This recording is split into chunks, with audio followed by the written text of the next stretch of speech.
All right.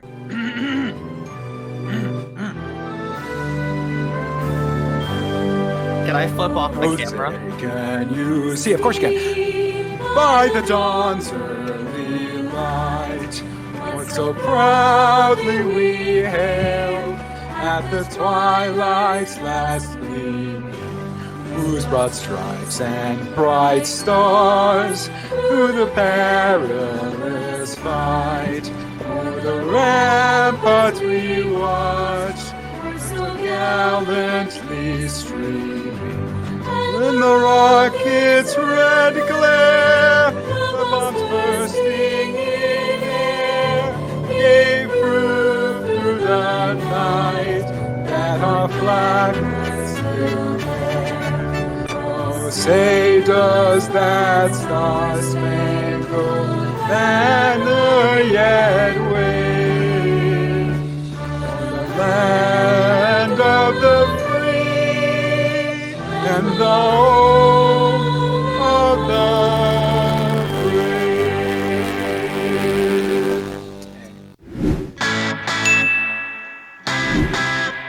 I appreciate you very much for serenading us with that beautiful rendition of the national anthem. This is a great start. Let's get into the start of the show and the first topic. Should the military be able to recruit on Twitch? I shall repeat it one more time. Should the military be able to recruit on Twitch? I'm going to start at the top left-hand corner. 1 second. We're having a slight audio problem with... Nope, it seems to have disappeared. With Mel, you may begin.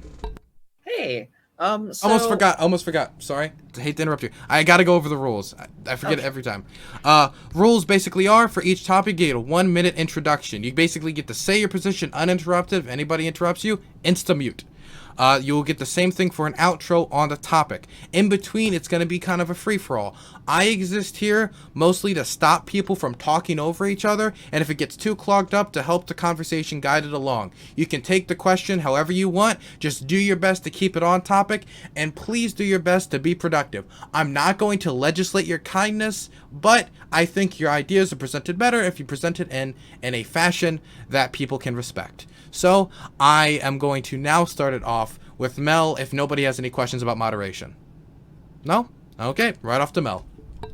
Hey, so the question is, should the military be able to recruit on Twitch? I do think that I kind of want to maybe reframe this a little bit and say, like, should we look at, like, recruitment as a whole, for example? I do think that the tactics that the military uses to recruit people often lead to harm, and a lot of them are pretty coercive and pretty, like, if we have such a strong and powerful volunteer force, we shouldn't have to advertise this in, like, high schools to disenfranchised students. We shouldn't promise immigrants citizenship status for fighting for us in foreign wars that they are not a part of.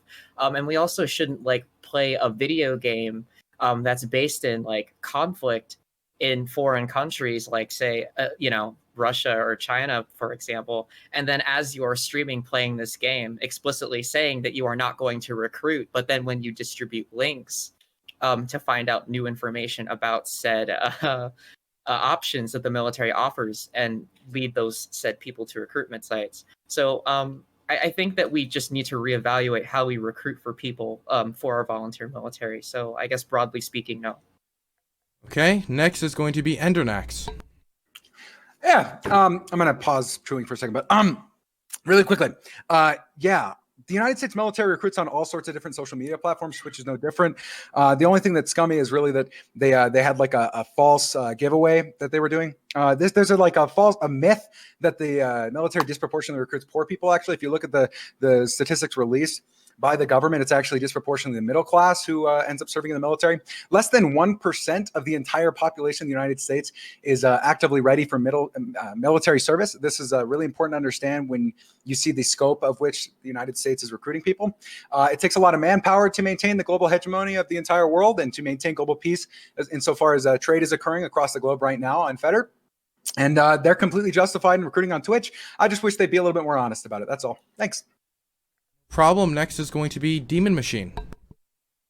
I mean, I'm all for the free speech of whoever, so they can do what they want. And yeah, that's pretty much it. It's not overly complicated for me. I guess I haven't thought about it too terribly much. I don't see a problem if they can recruit on anywhere else. If they can go on to schools, then Twitch is a thing, and I don't care. We had ROTC and stuff in high school, and they arguably what Endernax said was pretty apparent. Most of my friends who were of middle class descent didn't. They were the ones that went in, and everybody. I myself didn't, but other people.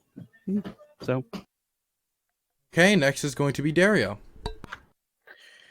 Yeah, so I guess I guess this opinion is going to be heavily informed by sort of my libertarian leanings.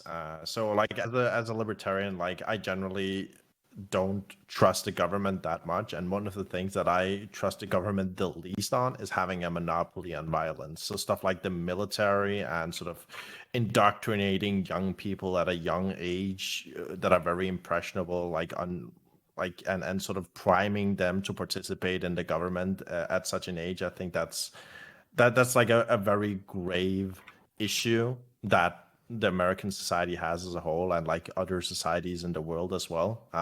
It sort of teaches children that the government having a monopoly on violence is a good thing. So I think children should be left should be left away from like that kind of, I guess I would say, abusive marketing until they're at least older enough to be able to sort of form their own opinions and sort of decide what kind of systems they want to support. And I think recruiting on places like Twitch specifically is heinous because Twitch's demographics go so low as to like 10, 12, 13-year-olds. And I think that's a very much too young.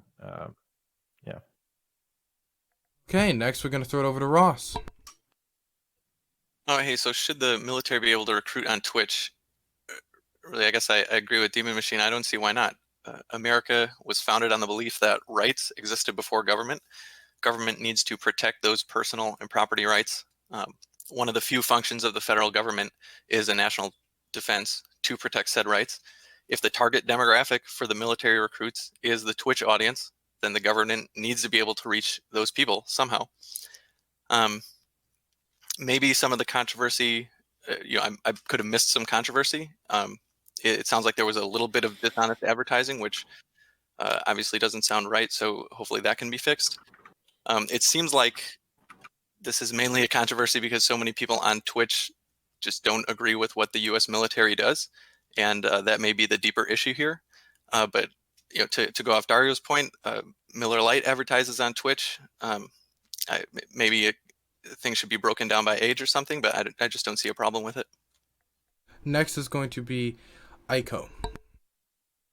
Okay, so the problem is when you have a site like Twitch where like it was already said, the demographics do go so young. There are so many like shooting games militarized. I mean, I'm not a gamer, but I have some friends that are gamers, and if that's what you're being presented with, and there's like a military association with it, then you are literally planting ideas into. That's what indoctrination is. Like you're forming an idea of the world through marketing. It's not the same thing as the alcohol advertisements, because drinking a Miller Lite isn't going to potentially ruin your life.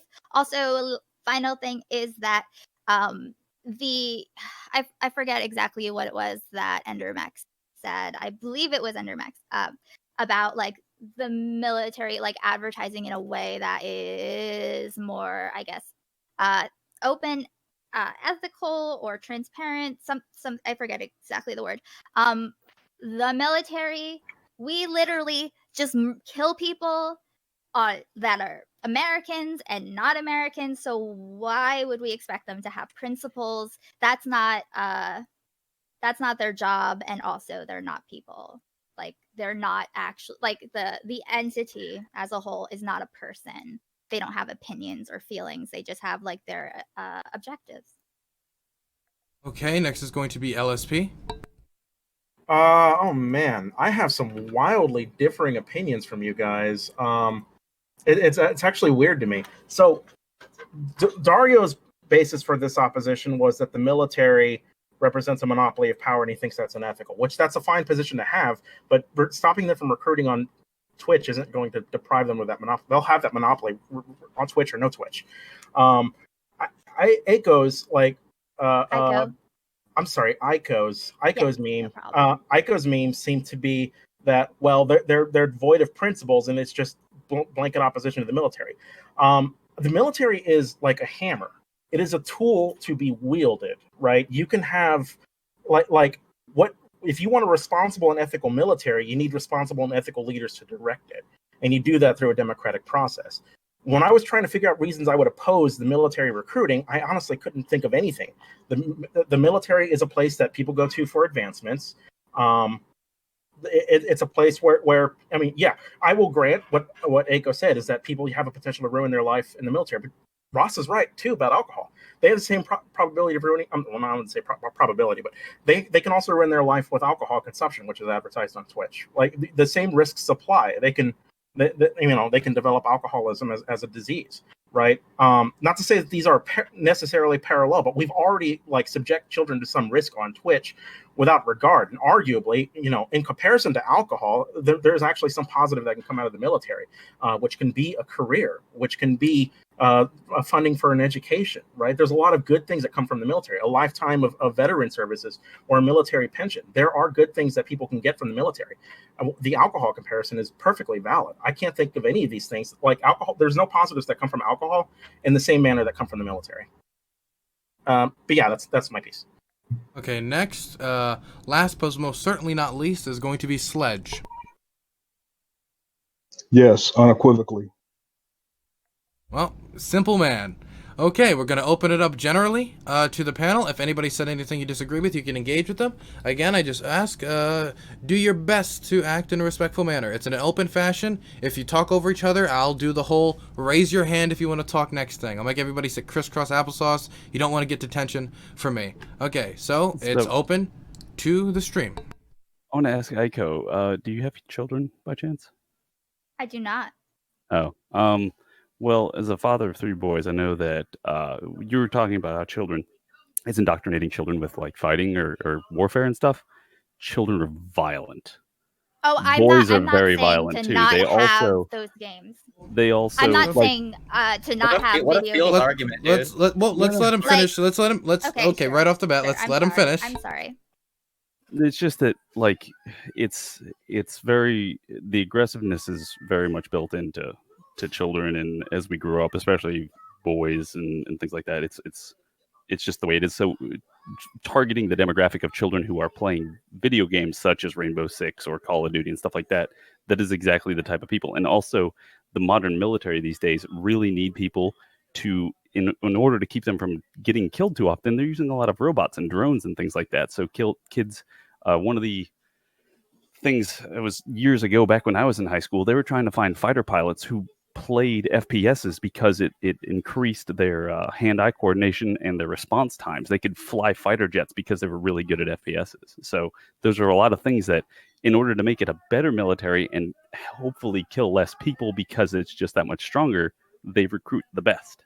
Do you have a study to correlate that correctly? Not Because offhand.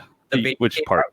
Well, the video game argument has long been used as the idea that okay, well, video games increase dexterity, which means you are good at X, Y, or Z. I don't think that I don't think playing a PlayStation somehow makes you better than someone else, in terms of flying a fighter pilot. I guess in terms of understanding the concept of the increasing amount of electronics in planes. So for example, that the training behind Russian and American and European pilots are different because America primarily relies on electronics and fly-by-wire controls to basically fly the plane for them.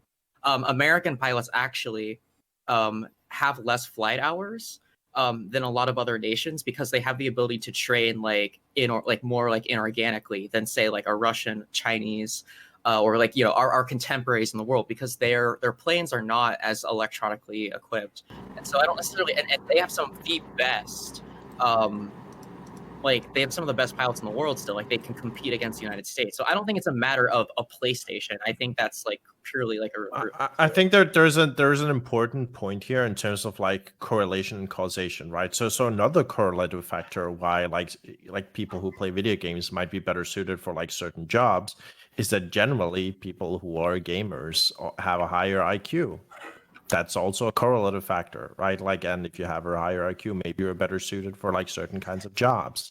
Like there's just like a bunch of these data points that like all can sort of lead to, I guess, being better at flying drones if that's what you're looking for. And I just want to quickly to answer LSP's point. So the first point that I made was just an anti-military argument, like in general, right? Like there was like an ethical stance, but then I sort of clarified in terms of like this specific point, in terms of why I think specifically marketing the military to children is a bad idea, because they are underage, B, more impressionable, and C, like there's a bunch of things we don't want to like market to children anyway. And Ross Lewis made a very good point in terms of like alcohol and stuff. And I would just say, yeah, just be consistent there. Don't market alcohol to children either. I mean, that's an easy point for me to make, right? Do you think that they should also not be in high schools, Dario? Yeah, probably. Like keep So the marketing. If the military is trying to recruit people and they just can't get their numbers, and there isn't funding to up the supply of people who are willing to go into the military, how do they pull more people in without having a mandatory draft? Well, you can just do like more concerted efforts in other places, right? Like make sure that like people below a certain age don't get indoctrinated into thinking that the military is like an only option, or like is a very good option compared to like other things, right? I mean, I mean, there's a bunch of things you don't want to market to children anyway, so I don't see why the military should be different there when it's like a. Can I ask, why is it a bad thing would to you prefer, like, we indoctrinate children into going into the military? What's a bad thing to indoctrinate the children to going into the military? Yeah. Well, it's a bad thing based on my values. Dario, right? I'm sorry. Okay, Dario, would you have an issue with the military recruiting on Twitch if they only limited it to videos and video games? I'm sorry, streamers and video games with an adult audience? Well, specifically on Twitch, I would have an issue with it because Twitch doesn't have like good age controls at all. It's just like a checkbox. I mean, neither Wait, does but Pornhub has the same controls. So should we have harder controls for like porn sites too? Just out of curiosity, just seeing if the value stays the same. Well, yes, sure, but, you shouldn't advertise porn to children. Yes. Well, yeah. Yeah, I mean, actually. yeah. He was stumbling on it, so he had to think Well, about it. wait. So no. Then advertisement. Can for the I? military. Do you mind if I elaborate, Endernax? So the reason ahead. why I stumbled upon it is that I don't think pornography is as harmful as like advertising of the military, right? Like I think it's less harmful. But obviously, I mean, sure, we can just say, yeah, no advertising of pornography to children. I mean, I don't think that's like a radical point. Sexualization of young children definitely doesn't have any correlative effects to like negative health outcomes later in life. No, it's certainly not like I said less. Wow, incredible. So like what? The military's worse? You're telling me that the military leads to worse outcomes? Yeah.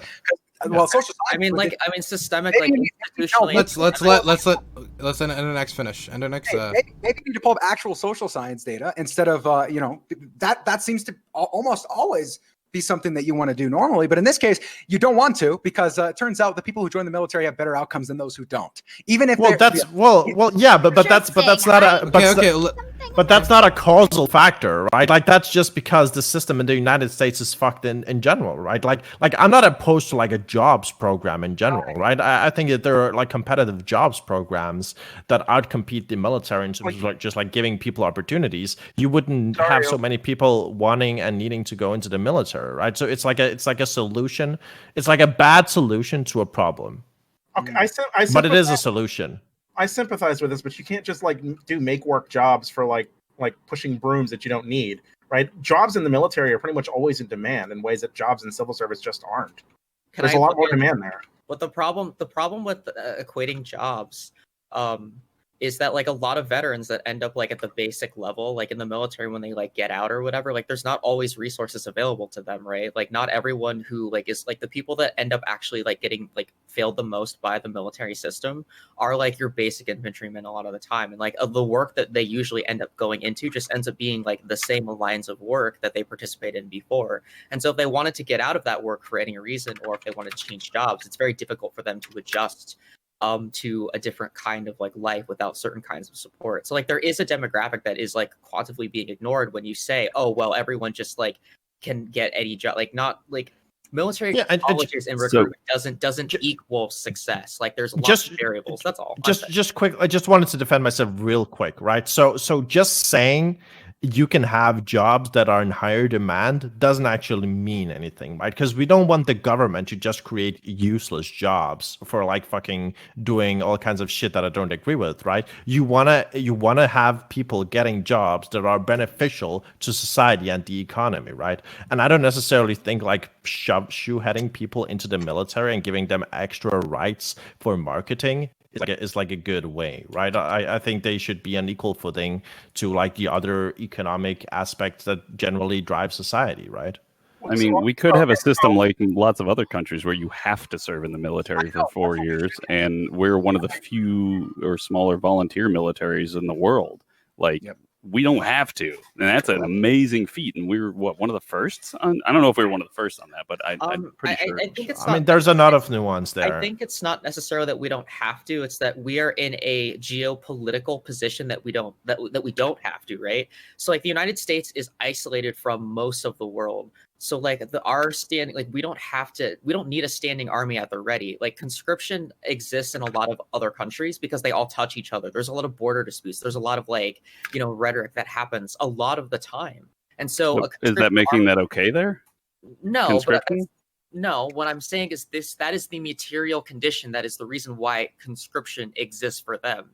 It's very easy for the United States to be a volunteer military and basically drone strike brown countries from like hundreds of miles away, because the consequences that we like face after doing those actions are almost zero compared to countries that constantly skirmish and have border wars. Like it's just a matter of perspective. Like the United States is very successful because we are like far away from most of the hot conflict zones that have occurred in history. Like we've never had our country like outside of the Civil War, we've never had our country like completely destroyed like Germany and Korea and Vietnam, like completely flattened. And a lot of those things were done by the United States. So I mean, I like how only American lives being saved by drones is like a positive thing. Like, yeah, we can have more drones. Well, I go. Wait, what is so Demon? Like, what's I want to give you a chance to reply. Like, what do you want to say? I mean, like, I actually forgot most of it at this point. Jeez, you mostly killed me with the bombing, droning brown people. That one killed me right there. Why? Is that your feelings? No, it just doesn't make any sense. How does it not make sense? No. It's a material reality that people are facing, right? Demon, it makes perfect sense in the framework of her ideology, you see, because in her mind, America only kills brown people because we hate brown people. It has nothing to do with her geopolitical interest. No, wait. Okay. That's selling it short. Dario, let him finish. That's not my ideology, but let him finish. Okay. Oh yeah. Pulling out the does, guys. I'm not gonna do the does today. It'll be a lot quicker mutes. I don't feel like yelling. So Endernax, please finish your point. You're gonna make me defend fucking drone strikes because you want to bring racial politics into it. Shut up. It's so stupid, okay? Drone strikes are awful. You're not gonna find me disagreeing with you. You're right. We shouldn't be so disconnected from the world that we fly robots to the other side of the planet and kill a bunch of people, especially innocent people, okay? I agree with that sentiment, but it's so stupid. It's so stupid when you're just trying to characterize the United States as some racist hegemonic force that only cares about killing brown people, when in fact there are other interests at play. It's not just, it's the color of your skin. That's why we're killing them. Shut up. No, wait. Well, that was directed Dario, it was directed pretty directly at Mel. Let's let her respond. Endernax, why are you so upset there, buddy? You look really upset.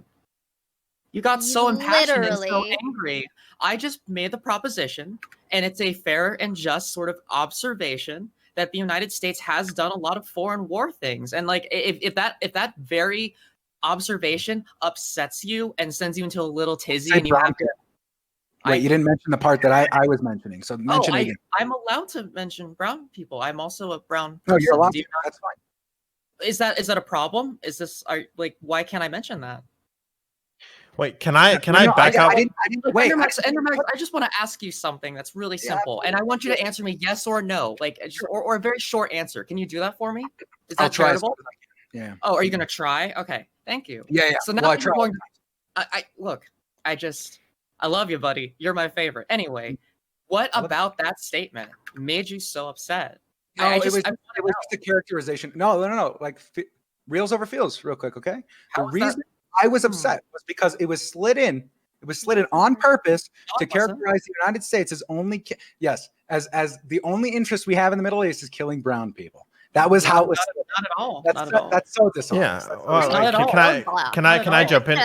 A road Can I jump? right? Can I jump in on? Not like they're people, Okay. but- Yeah. Dario. Yes. You actually, so Endermax, you actually getting upset at me saying this, you are actually furtherly dehumanizing and reducing those people down to a position that I don't even ascribe to. I am just saying that this is a consequence that is a result of U.S. action, and if you can't take that at face value and you assume, Oh, you're being dishonest. Why did you frame it that way then? I wasn't being dishonest Wait, at all. wait. I think Mel, you're being a bit unfair. Can I? Okay, Dario's been waiting for a while, so we're gonna go to Dario. Fuck Dario, man. No, I just don't like hot shots. I just like hot shots. Okay. Let's let Dario speak. Okay. Yeah. I think you're being a bit unfair, Mel, and I also think Endernax, you're being a bit reductive there. First off, America's military kills a bunch of people for a whole bunch of different reasons. A lot of them economic, right? And also they don't only kill brown people; they kill black people. They also sometimes kill white people. Asian, whatever, they don't really discriminate. They kill a bunch of people, right? Yeah. They kill a lot of people. Yeah. So to the point though. I don't know. Is it really too much to ask that children don't be indoctrinated into the state at such an early age? That's really all that I ask for. How is it indoctrination? Could you elaborate on that? How is it indoctrination to be met with authority figures who sell you dude. Yeah. Wait. So you're saying how is it indoctrination? I'm saying, well, how does military reach out generally work, right? On Twitch and on these things, it's them presenting the military in rosely colored tin glasses, right? It's saying, oh, look at how great we are, fighting for these things and these values and whatever. And children don't have the ability to give informed consent to these things, right? And they're signed up before they can properly accept the short and long-term consequences of participating for loans for college too. I want to reinforce Star's point. So it isn't informed consent, and I would say it's manufactured consent, right? Because we've created a culture through a war video game that it kind of makes it kind of cool. The idea of running around as a fucking operator. Look, I grew up shooting firearms, man. If I could run around in a war zone video game with a fucking plate carrier and an M4 style AR-15, with a surefire surefire equipment mag pull stock, I'd fucking do it, dude. I love guns. I am pro Second Amendment. I don't want anyone, people in here are calling me a commie and a lib and all these really ridiculous terms in chat. I'm pro Second Amendment. Okay, I love the Second Amendment. It's great. 22 veteran suicides every single day, by the way. Yeah. Oh, More veterans die from suicide when they come back than they do. This isn't an argument against serving. providing on Twitch, though. This is an argument against providing veterans services. So imagine if Can the I? avenue Increase the funding to the military to help these people. Yeah, you can. How much time does a kid spend watching a Twitch streamer that they develop a fondness, a parasocial relationship to, versus whatever they did with I don't know, when they put what do you call it, ROTC in schools, or just have a poster somewhere or a commercial? People will fucking watch streamers forever. Do you think the military also have commercials as well? No, I don't care about that. I'm just saying Why? What's the difference? so Trump supposedly, I mean, there are other reasons, but like supposedly the reason why Trump banned flavored vapes is because they were marketing to children, even though they said that they weren't. And even aside from that, it was too appealing to children because they'd be named like unicorn blueberry farts or something like that. So obviously we try to protect children from like information that they're not mature enough to put into any kind of context. They're still like they're figuring out what the fucking world is. But we're not abolishing the age of recruitment. We're just advertising on Twitch. Like even if they don't understand it, they got all the way till 17 to understand it. Like what's the difference from the commercial? The difference is that when you watch a streamer for hours playing like your favorite video games where you are like using crazy guns, and there are some of them are, I don't know, they're being sold a picture of what service would be like. And it's not like that at all. Okay, then you just want to ban advertising on Twitch. Literally, no Twitch partner. Literally, actually, that not is actually what you're saying. Yes, because almost all advertising is dishonest. It literally all of it is porn. That is not That's the thing. All of it is porn. Okay. I don't care. You're not both gonna yell at the same time. That literally. Well, then you'll be muted. That's what I meant. Okay, so I'm actually going to throw this over to some people who haven't got a lot of speaking time. I'm going to first throw it over to Ross, who hasn't been super vocal, and then Sledge, who I believe is a United States veteran. Oh, yeah. So what I said 15 minutes ago is that it seems like a lot of people just disagree with the U.S. military and the things that we do overseas. And that's a totally different question. I disagree with plenty of what we do, but I'd like to support our country. And it seems like a lot of people are taking it as a given that indoctrination is a bad. And you can kind of consider indoctrination or just education as a spectrum of it can be good or it can be bad. As long as you find the right balance, then it's a good thing. If your country has absolutely zero indoctrination, you either have a fractured country or a country that won't last long. So, we need to come together in some way. And I don't know, you can't recruit for the military unless people support the military. Okay, Sledge. Yeah. Well, they keep talking about kids. You have to be 17 years old with a parent's consent. Okay? Or 18 to sign up to join the military, to be recruited. As far as advertising on Twitch, who cares? They're advertising. It's an advertisement. You act like kids don't see the shit on TV every single day. On their phone all the time. Look at YouTube. Are you kidding me? Can I push back? Yeah, it's open. But isn't that like part of the problem, right? Like we've that's like the cultural zeitgeist of military culture within the United States. Like it's been so heavily integrated that to even just like question okay, so like I actually am a fun fact. My father was in the United States military. A lot of my family was. I grew up among a lot of veterans and a lot of people. I actually have a lot of admiration and respect for veterans and for like the idea of having a military. I grew up shooting firearms. I'm not anti-military. I'm not anti-not take care of veterans. I'm not anti-self-defense. My biggest issues that I have is the military uses tools to sort of kind of coerce people over time to put people in maybe potentially dangerous situations. So, for example, me being hyperbolic by saying, oh, well, a drone is bombing a brown country is not necessarily saying that that is what we do. But that is the end result of a lot of U.S. foreign policy actions. And a lot of people, when they sign up to join the United States military, that's not what they're signing up for. They're signing up for something that's probably bigger than them or more important than them. And then they end up doing a job that they didn't actually want. That's always been a huge round of contingent among the military's actions in general. There's that very famous Muhammad Ali quote where he basically just said, like, I don't know why they want to send me over to another corner of the world to, as a black guy shooting some brown people I've never heard of. I mean, obviously, like I'm paraphrasing here, but there is that's a conversation that has always been a cognitive dissonance, and that's why I said how I said it, not to say that I'm here to put a slippery, sort of spin on it, but to subvert the expectation that this is a consequence and we have to deal with it, and we are essentially helping push people potentially in a pipeline where these things can happen. And I'm not trying to say that that's what we do, but it is a possibility, and we don't really give people like the tools to be able to be It like. sounds like you don't want the I'm military curious. Wait, to I'm advertise. curious now. Like, would you support people doing jobs they don't want to do if it maybe helps something you're in favor of? Like, I don't know.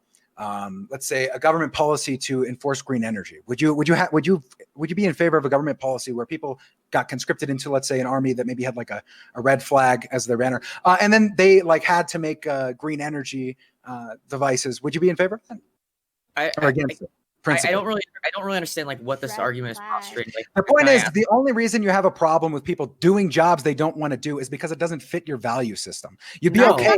actually, that's Yeah, not literally. true. I find it okay. Look, I find it antithetical actually. So like, how does like what economic benefit? So let me kind of draw this back in. We give like billions of dollars to the United States, and I actually like I've read the defense spending bills because as a fucking military brat, I still very much keep up with like the foreign policy world of the United States military. I do. I actually very much care about like veteran like advocacy. It's like something that I actually like. I want more people who, regardless of your political position, as veterans, to talk about their experiences and speak out against things that they may not like. Possibly because like we sort of kind of put the military in this sort of patriotical what's the word? It starts with a P. Like can't remember the term off the top of my head. Huh? Pedestal. Yeah, like a pedestal position. And so it often kind of can cloud our judgment and keep us from having like more contextual meta conversations about these kinds of things. So I don't like to boil it down to a value system, right? Because it doesn't necessarily fit my value system, because I don't want people ending up in war zones that we shouldn't politically be involved in. It's the same thing with economics. If we should be politically involved with them, It's also economic. All right, it's the economics thing too. So like if we're spending what was it, like $722 billion, the majority of that spending goes to logistics. It goes to US bases. The majority of people that are kind of upset at America is because we have a military presence that is kind of making people feel uncomfortable and nervous. And so if we ended up maybe removing or reducing some of those bases, and sort of moving funding away, we could have extra funding that we could, put into schools and redistribute. And and the only downside that I see to that, I guess, is people that are scared of Russia or scared of China, or what I mean, just like people that think that if we remove cultural hegemon of military power, that other countries will just kind of step right in. Well, Mel, it sounds like you're against the American military. You don't want the American military to advertise anywhere. I just find that like if our military is voluntary and it's so strong and so just and so good at what it does, we shouldn't have to recruit people in a school or through a video game. People would just willingly sign up to join the service, right? They would know how good it is. And so we would have the best individuals always there in our military at all times. But we unfortunately don't.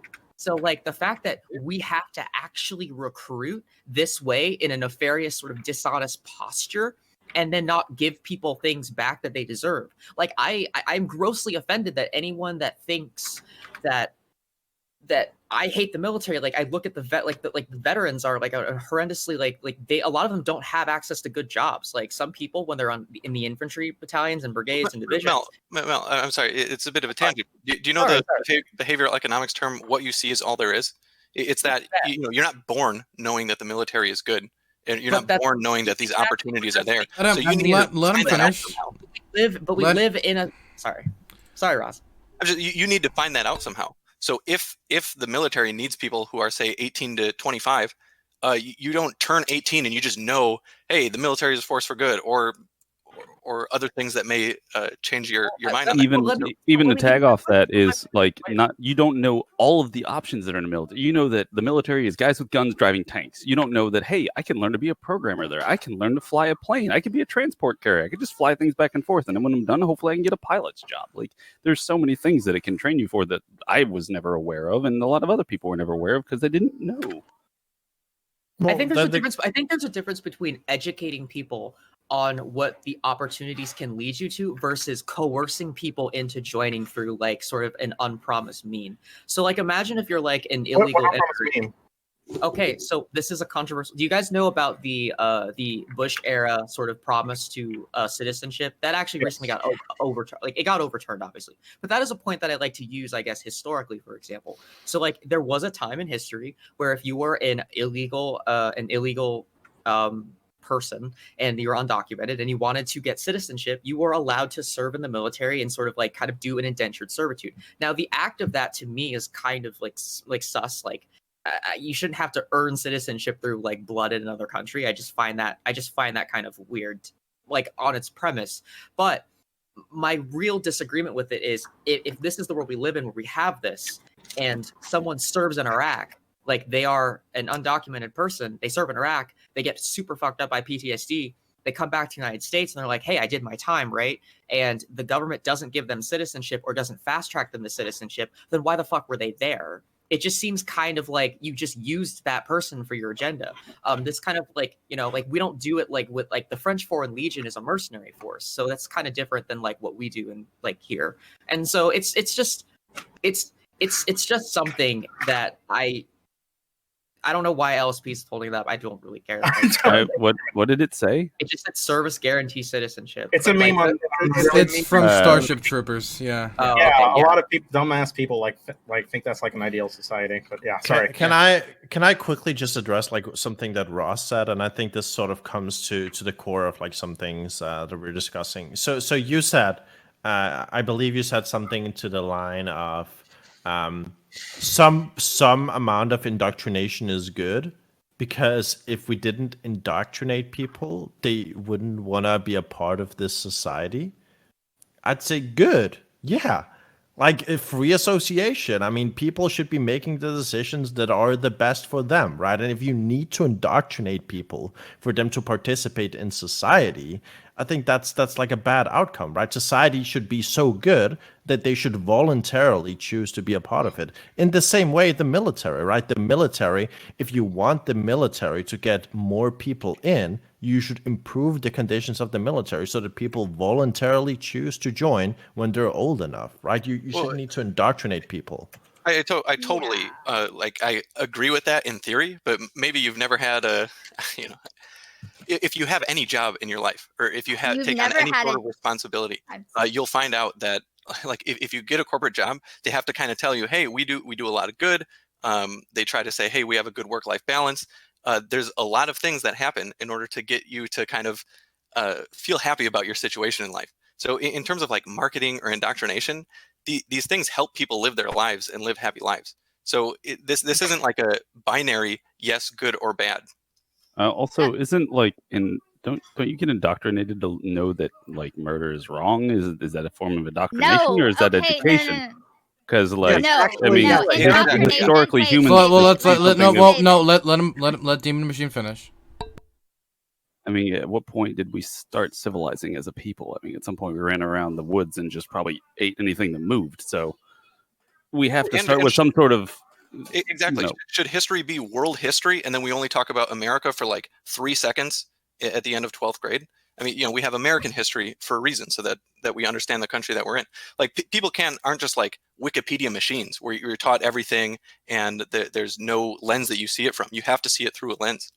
And like if you want a functioning country where people can coexist with each other and we all kind of realize we're on the same page, you've got to do that somehow. And if the word you're using is indoctrination, but maybe I'll say education, maybe I'll say something like pro-nationalism or something like that. Yeah, the word indoctrination has a very specific meaning, right? It's to get you to accept a certain like belief system without like criticism, right? Like without being critical. That's why I use the word indoctrination, right? Because people at that age aren't smart enough to understand critically the United States military complex, right? Fucking hell, like I probably don't understand it to like a good enough amount, right? And like fucking, I've looked into it quite a lot, and I've talked to people on here about it quite a lot, right? And I fucking don't understand it completely, right? So how would I expect somebody who is just learning about it as a fucking 14-year-old on Twitter to Twitch to like realize what they're learning about, right? I mean, it is indoctrination. Absolutely. Okay. What is your limiting principle? Like, does the government not have a vested interest in like teaching young children things? Do your parents not have a vested interest in teaching young children things? This is all basically. I'm glad you indoctrination, asked. Because again, It's not. It's not. They can't think critically. You're yet. using They the word cannot handle wrong. functioning. No, I'm not using the word wrong. Based on your definition of people who can't think critically No. about these things. Yes. No, that wasn't the definition. Wait, did you not listen? Yes. Well, Can you Dario, repeat the definition of indoctrination? Just repeat it back to me just one time. It's teaching values or ideas to people without the ability for them to think critically. That is basically No. indoctrination. And No. really? Okay, Google the word indoctrination real quick and read the definition to me and tell How me you're about not you fibbling. do that? Oh, It is I will right now. accepting. Tell me It you're hasn't. not It has nothing to do with their ability to The think process of critically. teaching a person Okay, or group to accept a set of beliefs uncritically. Yes, that wasn't Okay. what you said. Yes, Hey, that wasn't what you said. Endermax, Okay. why do like I server muted Endermax for just to yell mean, over good. his thing. I mean, Okay. I'm throwing this over to Aiko because Aiko wanted to talk a little bit earlier and she never got a chance to. Thank you. I wanted to say, I am very familiar with indoctrination. I grew up in a fundamentalist, born again Christian environment. Boring. Oh my god. Endernax, Press that's- Are you like button. really Endernax, my Endernax, you're gonna be muted for about 5 minutes, okay? Okay. Is that Endermax? Yeah. I The don't man know. just likes the sound That of was his own Endernax. voice. Holy Okay. fuck. Okay. Okay. Listen. Aiko, please go on. Okay. Okay. So basically, indoctrination is just when you brainwash people into thinking that something is objectively correct and that you don't have to question it. That is never a good thing. And if anyone ever tries to get you to believe something unquestionably and not look into other information, if anyone ever discourages you from thinking critically, they have another agenda in mind, and it's probably not a good one. Also, I would just like to finish with, I want to give a little tiny crumb of advice to Endermax. There is this thing called the World Wide Web, and you can actually download your study Bible to your phone, and then maybe you could study whatever text that you read in general and not have to bring out props I don't know. Why don't you just learn the Bible on your own time, guy? Well, don't you also write text during stream on your camera? Oh, I'm creating the text. He is learning the Bible in real time. I'm just saying that, like, if you still need study Bibles and you're like, I don't know how old he is. Actually, he could be a baby for all I know. I don't know. Maybe his brain isn't fully formed yet. I don't know. I use study Bibles. Wow, that's pretty rude. Okay. Okay. I mean, Fair. little ageist, if you ask me. I mean, What? No, I mean, I mean- Basically science, like Well, so, 27 Aiko, is the age, right? Aiko, Actually, I'm just memeing guys about that. Okay, I'm part. gonna throw this over to Sledge for a second because he's only spoken once, so I wanted to get his perspective before we try to move on to the next topic in a little bit. I don't understand where this indoctrination thing comes in. They're advertising on Twitch. They're showing people, look, you can join the military. Here's an option that you have. You mean all these poor kids that are in these places that may not have any chances because there's no jobs there, might see an ad on Twitch and they say, hey, we have a job for you when you're old enough. Look us up when you're in high school. Check it out. See what we offer. See if it's something you want to do. But no, we want to take those opportunities away from those kids too, right? So We're going to take those opportunities away from them, though, because we really don't care about those kids at all. What we care about is our feelings, and that's it, because this indoctrination is bullshit. How do you indoctrinate someone into the military? Have you been in the military? Do you have any idea what that is? I was infantry. Fucking salute your service, bro. I'm sure So- that you so- contributed so, like, great things. hey, look, I don't want to like attack him for like I don't want to attack them for their service. Like, okay, so No, I'm not doing. I just want to be clear. I'm not attacking anyone's service. I'm not making any You pretty comments much about were. the military as a whole. Okay. Oh, that's just a personality. Wait, that I no, wait, come on. No. You were insulting his service. No, wait. It is Own it, dude. entirely Oh, I'm not possible gonna to stand be his critical. service either. Yeah. Okay, Well, okay, wait, there you we can go. Yeah, be you can critical. You can be. Am I muted? So you can go. Oh, sure. Yeah, I just wanted to just quickly before people fucking gang up on Ico, okay? It I is wasn't going entirely not you, Mel. It is entirely possible to criticize the military institution, but also recognize that the military constitutes of people who think they're doing the right thing for their country, right? And Dario, she was doing thinking more that- than that. You know it. Nah, come on, dude. She made You know- she made that directly personal. If you swapped out the noun military with trans, you'd be all on how transphobic Wait, it okay. is Can and you how can they're you tell me validating can their you can you personal quote can you Why quote are- what she why said? are- Can you quote what are she you- said that you have an She issue said, with? she said sarcastically and dismissively, a big salute to your military service. What? I didn't find that sarcastically. Oh, That was okay. to sledge because Also, I mean, LSP, I have a question for you. Like, what does that have to do with trans people? That's Yeah. such a like. It doesn't that's have weird. anything. I'm just making it. I'm just making an analogy that if That's you swapped not out a a few good- nouns, well, okay, we'll pick a better one. What I'm saying is, if you dismiss somebody's lived experiences like that, you'd find it You very can just say disrespectful. dismiss lived experiences. You don't have. Well, to you don't do that. understand that. If I have to build out an analogy for you, but there you go. I'm on your side here. Okay, look, we've just derailed the conversation. Okay, I don't know what's happening.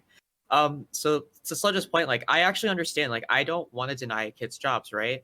And this is the thing that I find most interesting about this discussion. I think this is where we have a meta-analysis. So, and I kind of want to ask the conservatives, right-leaning libertarians, whoever. I want to ask you, like, if we could sort of equalize, and sort of like change our framing on how we utilize the military. Like, what if the military was like? So, do you guys believe that the military should always be interventionist? Like, if an ally is attacked, do we step in right away?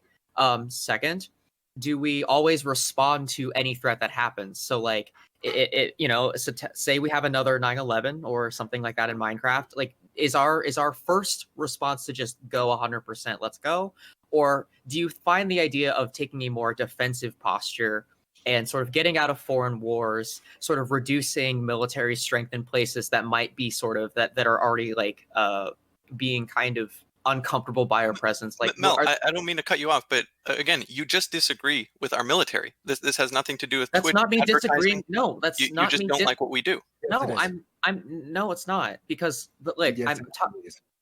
No, it's not. Wait, Can come we on. use that, Well, like, okay. Well, let's don't- let's let her finish then if she's making the point. I'm asking these questions because these are jobs that people are doing. And so, like, when we talk about is recruiting okay, these jobs that they are recruiting for, they might be people overseas. They might be people doing, a dangerous job that they might be doing a pretty minor job that might become more dangerous if a conflict happens. Do you want your children to always like live the Call of Duty, or do you want them to just safely serve at home, or do you want them to like do both and abroad? Like, that's why I'm asking. Should cops or the position of being a police officer not be advertised to, or the position of working on an oil rig not be I don't know why. advertised to? I don't know why you guys can't answer my questions. I just want to know. So I disagree with a lot of what we do as a military. I mean, we should not interview. We should. Okay. I agree with the points that you're making. Those are totally separate. And that's all I wanted to hear from you. But you keep assuming my position, Ross, and asking me these questions that have nothing to do with my point. I'm just asking because I'm asking because I just want to know. Like, I'm trying to, from a personal. I don't know what your guys' personal prescriptions are to like service in general. So I'm trying to get the perspective so I can ask better questions. That's 'cause I'm not the trying to topic, understand. though. Right, so I could say that I have problems with what the U.S. military does, and that we should have better practices as a global force. Okay, I could critique the military all day. I have tons of different critiques. But Okay? Endermax- Let me finish. Let me Go finish. ahead, Hey, sure. hey, please, thank you. Hey, so here's what I'll say. Okay, the question is whether or not they should be able to advertise on Twitch. So here's what I'll tell you. Obviously, the answer to okay, you have a problem with what the military does. Are you willing to let them advertise despite those problems? The answer is yes. I am willing to let them advertise despite the problems that I have with the military. The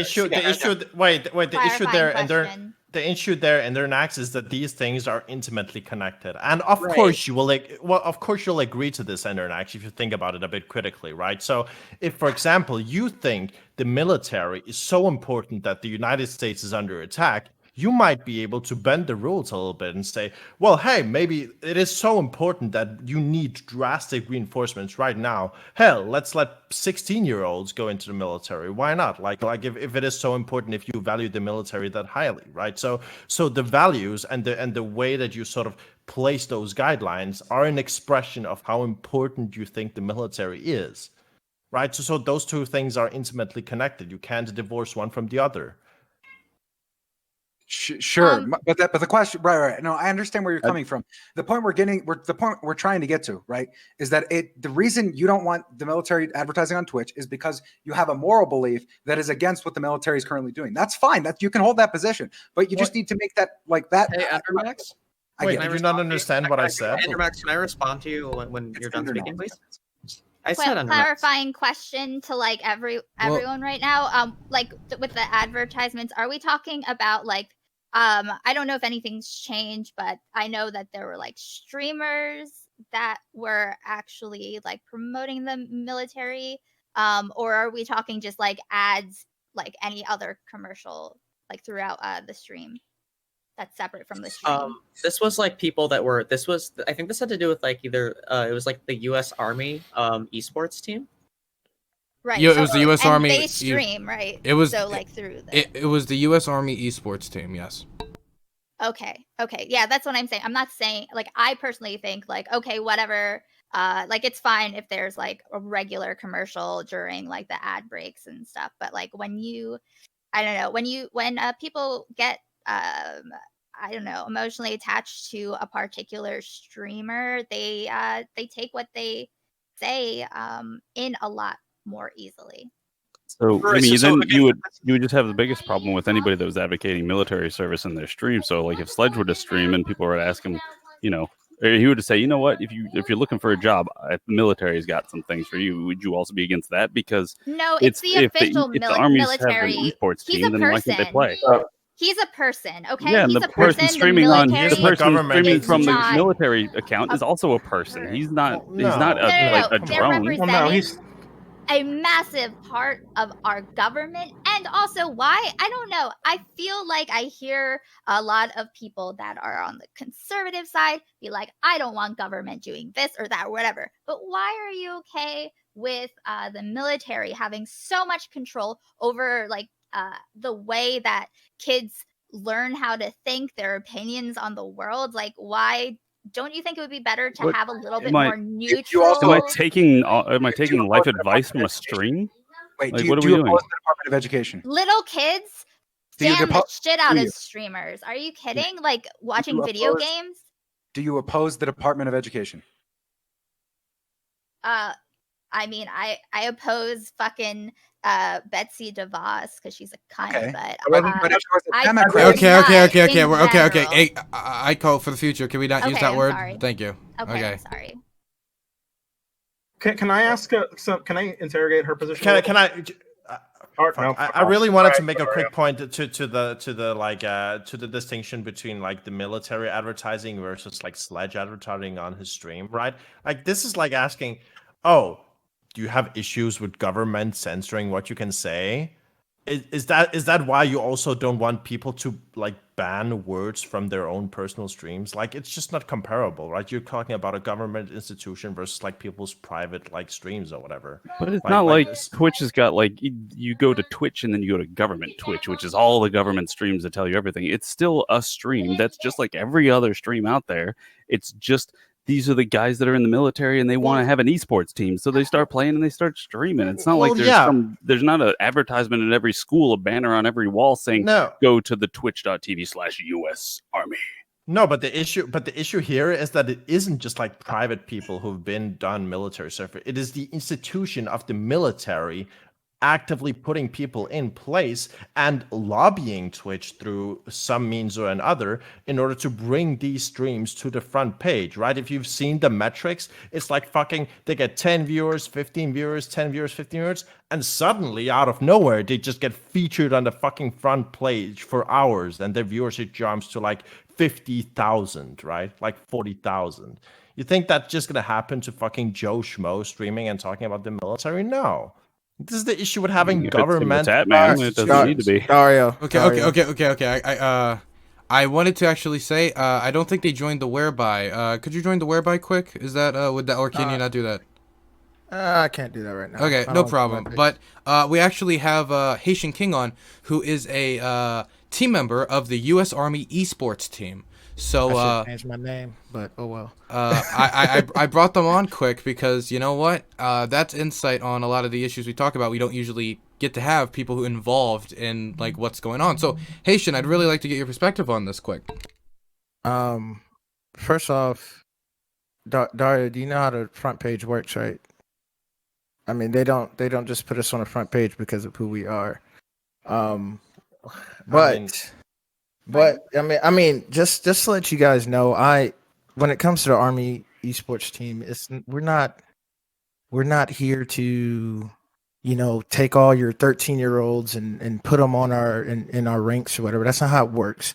All right. So first of all, for anyone to join the Army, they have to be 17, at least 17 years old with the consent from both parents. That's how that works.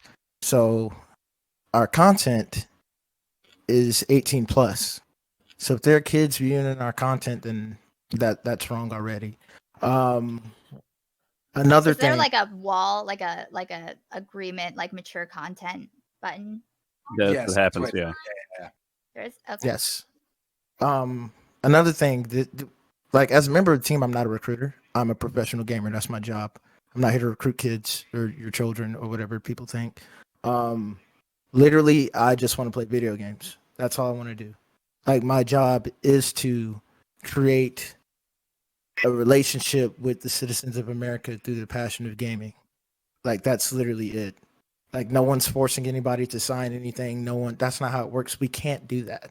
That's literally illegal. Yeah. But what's wrong? But like, what's wrong with having a competitive team that goes around and competes? Like, we don't just want to be in the Army and not use our skills that we're good at with anything else. That goes with being a wrestler. That goes with being a basketball player. We have people in the military that are actually talented and would love to showcase their skills instead of being cooped up in a barracks room all day, having nothing to do or losing our minds because there's nothing to do. Yeah, I mean, listen, Haitian, you know me, right? I know you. I mean, of course. I like you. Like, we're cool, right? And like you doing this thing, like, I'm not necessarily putting blame on you for like anything, right? I mean, you're just doing whatever you're doing, right? What I'm saying is that I have issue with sort of some of the practices that I've been seen, like from this sort of concept, right? And like obviously, like that's not on you, right? You don't have any influence. You just want to play the games and like talk about the things, right?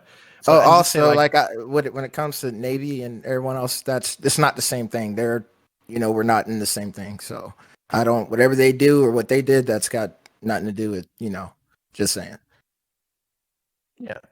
Just like, and you're talking about like, I mean, obviously, I mean, I know how the front page works, right? But you can't deny, like, looking at the data, you can see like fucking, this literally like 30 streams in a row with like less than 20 viewers. And then suddenly it gets like fucking featured on the front page out of nowhere and gets like 20, 30K. I mean, most people start their streams before they get featured on the front page. Like I've been on the front page, and so I would be 70, 80, and then suddenly 15,000, and I just apply do you for think it. It's just a coincidence that it's not coincidence because it's that time. It's their time. That's their time slot. Yeah, like I had a time. It's 2-hour time window that you're on the front page, and you better be ready when that time happens, because if you're not, they won't feature you. Well, yeah, but what I'm saying is, why are they why is the U.S. military account chosen? Because they qualify under the rules that they have. You can either pay for that time slot. They can get, if you have a huge event going on. It all depends on what's going on. When I had my FGC tournament against the Air Force, what was it? Air Force. It was a team put together that featured civilians, veterans, and airmen. I can't remember their name. Airmen Fight Exhibition or something like that. But when we competed against them, the event was front page because it was a huge event, and it was fun.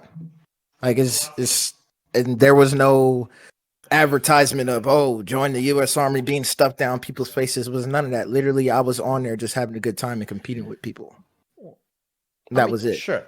Well, sure, but you have to realize that like when you're streaming on Twitch, right? I mean, you can say, I mean, yeah, it's age restricted, yeah, but like the fucking age restriction tools on Twitch are fucking bullshit, like, and everybody knows it, right? So, I mean, I would have less of an issue with it if there was like some kind of ID, like specific ID required to sign up, where it's like provably like 18 plus, sure. But like the way that it works is that you're actively like talking about like military service and like showing military, I guess, proposed lifestyles to like a bunch of impressionable teenagers, right? I mean, when are you talking about the video game you're playing, or like what do you mean? Well, no, I mean those specifically that I've seen, it's like somebody, there was like somebody playing I believe it was like Call of Duty or whatever, and he was sitting in like a military base or like decorated military room, and he spoke about like military service and stuff, and it was like, yeah, it's super cool, like we get to play games and stuff over here, and it's like, I don't know. So, do you think you could have been asked the question about that? And like, you know, he's in possibly the barracks or wherever they were, and people being like, "Wait, are you in the military? What are you doing?" Like, it's because it's also, to be fair, for all this hype that's around this, it is kind of interesting for us to suddenly start seeing U.S. military, U.S. Army, whatever. And I was kind of shocked when that was on Twitch at all. I was like, "Holy crap!" Yeah, and I Like think any other industry, though. I don't know. They're an industry. This is on Twitch. Yeah. You saying this is on Twitch, Dario? Yeah. Okay, well, I don't know about that because I don't stream my uniform. I have like my own jersey and everything. But yeah, but it was I like mean, somebody I in can't- full uniform, like playing Call of Duty. There was like a clip where like people, and there was like it was okay, infamous. yeah. I know what you're talking about. That probably was the time where all the trolls came out. Maybe I'm not sure. Yeah. But yeah, I don't. When I stream, I play my game and I talk about my game. Yeah, that's what I do. Like I think that's. I don't speak for the other streamers. Different. I'm just speaking for myself. Yeah, for whatever. Sure. But yeah, if people ask and have questions, we're gonna answer. Answer their questions, which is fine. I don't see. Can I ask a question real quick? Hey, okay. So, Haitian, is it? I'm sorry. Who's speaking? I'm sorry. I'm behind. LSP. You're in the military, correct? Yes. Okay. Would you describe like their advertising as indoctrination? As indoctrination? Would you say you were indoctrinated? I have to elaborate. Okay. Going by Dario's definition of indoctrination, what was Dario? Can you give it to us? What was your definition? Because it seemed to be different from my understanding of it. Well, sure. It was to accept the belief system without criticism, I believe, right? Sorry. No. So I didn't just used catch like most of y'all stuff. I kind of came in Yeah. a little late, so Yeah. So I just use the standard definition from the dictionary, right? It is being, I guess, presented like and shoved, I guess, into a system. I'm paraphrasing, shoved into a system and presented viewpoints uncritically, right? Like made to accept them uncritically. And yeah, I mean that's generally what I think. If children like, could you elaborate on uncritically? Like, okay, would Haitian be in trouble for criticizing the military? Like, what does uncritically mean? Well, no, it's a sliding scale, right? Do you think that children at the age of 13 are able to be like completely understand the ramifications of like participating in the military to the same extent that somebody like Haitian is? Which is why we don't. They don't soldiers. rank them. Yeah, at I 13. understand that they don't recruit soldiers, but like they're being presented these things like down to an age of 13, right? And like when you learn something at a younger age, you're sorry, more I have likely. a question. Sorry, I have a question. So you're saying like just exposing them to what the military is at the age of 13? Well, yeah, but not necessarily what the military is, but it's more like I guess a rose-tinted version of like what it can be, right? But not what it is. Are they supposed to show bodies? Like, what kind of version do you want them to show? I mean, my question, Dario, not is that any different than colleges recruiting athletes? I don't know specifically how that works. I mean, it's brain. It's the same. It's kind of the same concept. I mean, these people are putting their bodies on the line. Well, I mean, being looked at for recruitment for colleges and all sorts of stuff. Is it the same concept? Are they wrong for doing that? So for me, for like this specific topic, I think the age is really important, right? So if the colleges are recruiting like 13-year-olds for like athlete stuff and whatever, and like indoctrinating them in the same way, yeah, I'd be against that, right? I'm generally, again, like I come at this from a libertarian standpoint, right? I think but no one's children should be coming given- after 13-year-olds. That's what I don't understand. Well, no, my I'm sorry. issue is that people like taking the democratic the demographics of Switch into account, right? Like down to 13, 14-year-olds are watching these streams, right? Dario, could you describe for me like an ethical way for the military to recruit? Yeah, exactly. Sure. Start by, I guess, talking to people over the age of consent, being able to have approved like recruitment tools from third parties. Not only. Wait, I mean, that's exactly how it works. Well, no one talks to 13-year-olds or 14-year-olds or 15-year-olds or 16-year-olds. They're watching though. Well, they're watching this stream. That's the point. Watching right? you. They're watching me play video games. Well, yeah. Again, like there's a difference between what you described that you do and what I've seen, right? Like I've seen people in full like military gear, like showing off, like literally like the military base in the background, like. And what's wrong with the kid asking questions? What? No one. Presentation. But Like, nobody's forcing them to do anything. They don't have to join the stream either. Yeah, they don't kids have to. can't consent. Wait. To sex, not to watching an advertisement. Wow. No, to adult content, they cannot consent to using You think an advertisement for substances that are military is- legal for adults. I don't think. Wait. So do you think children should be like? Let's use an analogy, right? So there's porn stars streaming on Twitch, right? Do you think it's okay for like 13-year-olds to walk into like a porn star stream and like just ask questions about the porn industry and yeah, stuff? actually, Yeah. unironically, Twitch thinks so. Do you think it's okay? Do do you I think think it's so? okay? Yeah. And they're just playing video games, by the way. They're not doing Yeah, like. the porn stars are just Sorry, are playing we video not like games. sex worker positive here? Like it's up to the parents. No, I'm asking to- you. kinda wondering I'm that asking myself. you. I'm asking you. Yeah, I have no problem with that. Okay. It's up to the Okay, parents good. to monitor their kids' content, not for like the government to step in or anything like that. Like there's a reason that all of my children have their computers in this room with me, and I can see them all right now. Yeah, if they're gonna watch porn, you want to see what kind. Oh no. Okay. Hey, good shit. That's a good one. Yeah, LSP. That's top tier. I think. Okay. Haitian King, we're gonna actually be wrapping up this topic soon. I really appreciate you coming on such short notice, man. Man, I really appreciate you, man. Thank you so much. Of course, Dylan. I love watching your stream, so I heard the topic and caught a little bit of it, so I just wanted to say something. That's all. Thank you so Thanks much. for coming. You want any last words? We're about to do outro, so if you want to do your outro for this topic before you head out, you're allowed to. Oh, I mean, I think I said it quite a bit. I really don't have much to say on the topic no more. I really just want people not to think that, we're targeting children, because we're really not. It's not my goal. I'm just here to beat people's ass in Mortal Kombat. That's pretty much it. That's my job. So, but other than that, you guys have, a good day, and I'll catch you guys later. Thanks for being on, man. Thanks, Dylan. Of course. Awesome, man. See you later. See you later. Thank you for coming, dude. Okay, we're gonna do outros. We're going to start with the top right this time. So we're gonna start with Demon Machine. Yeah, I totally don't have a problem with Twitch. Like with the U.S. Army, Navy, Air Force, whatever, streaming on Twitch and having an esports team. I think it's really cool that they can actually do that. And that's just cool instead of just being stuck in their barracks. Thank you. Okay, next is going to be Endernax.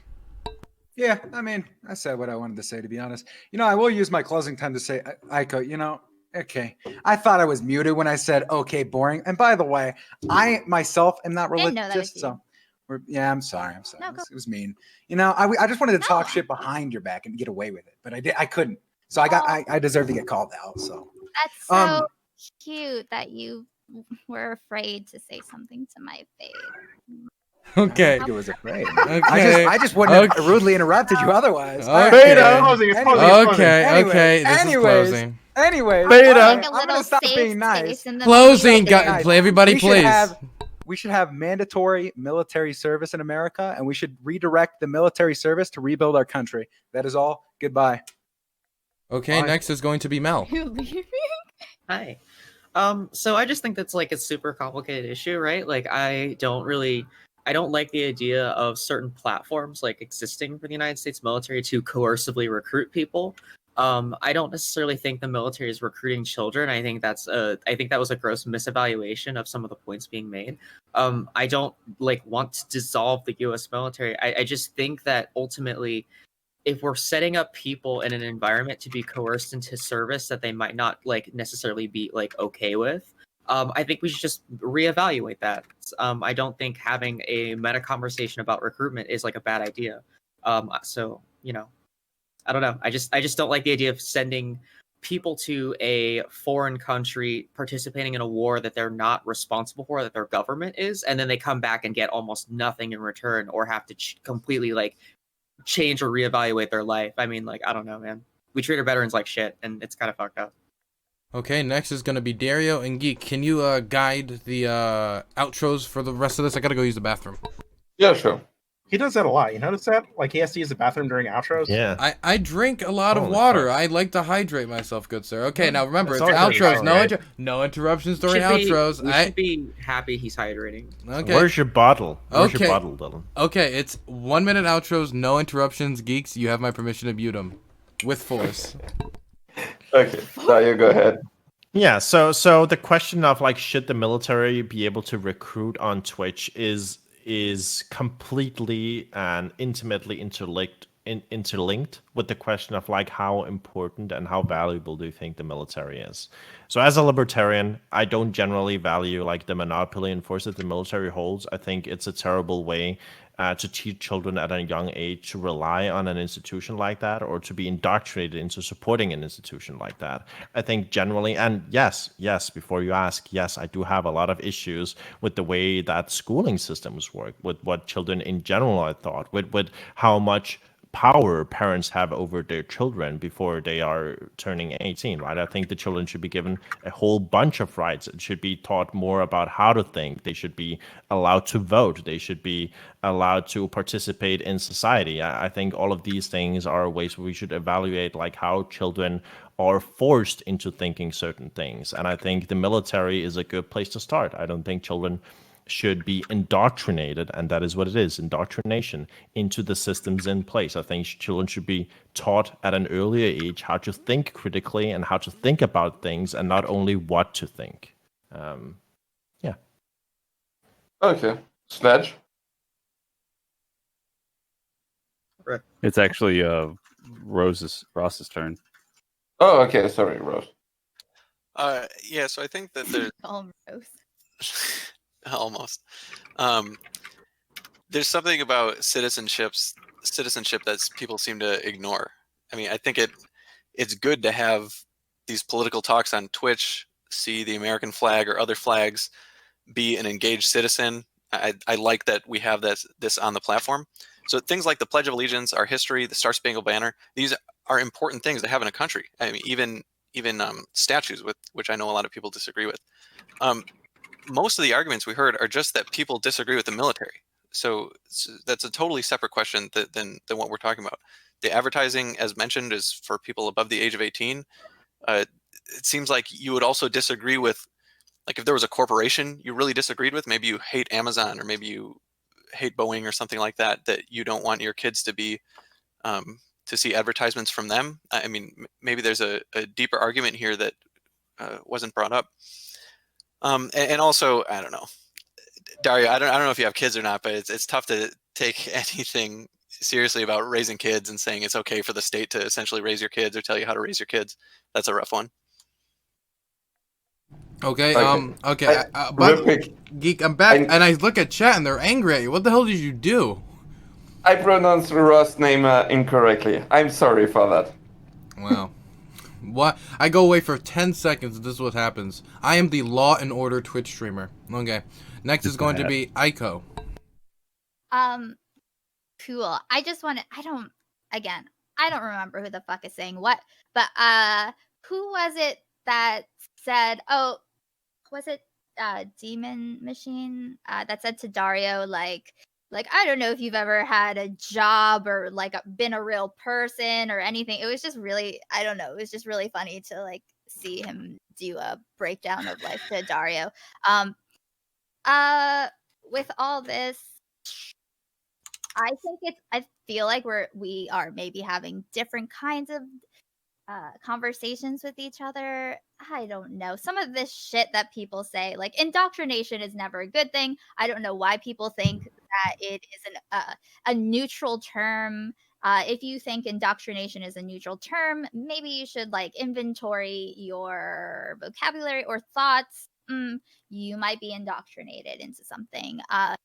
People should teach kids how to critically think, and you can't learn how to think critically if you have an ideology or a certain agenda pressed upon you from day one.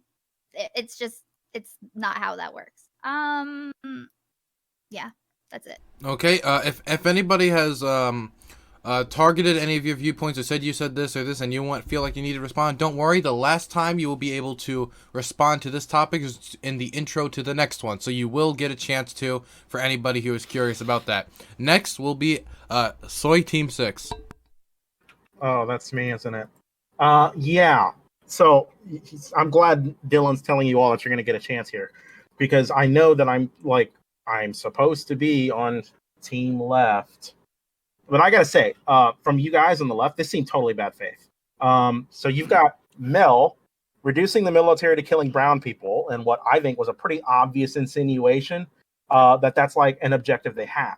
And you could simultaneously criticize our race hostile politics. We are a race hostile country, but to reduce the entire institution of the military to like what seems to be a racist militia, it's beneath the debate. Aiko sarcastically telling a veteran that she salutes him before denying she ever did that, despite it being plain as day. She was sarcastically invalidating his service, and I'd respect you more if you just owned it and said to hell with his service.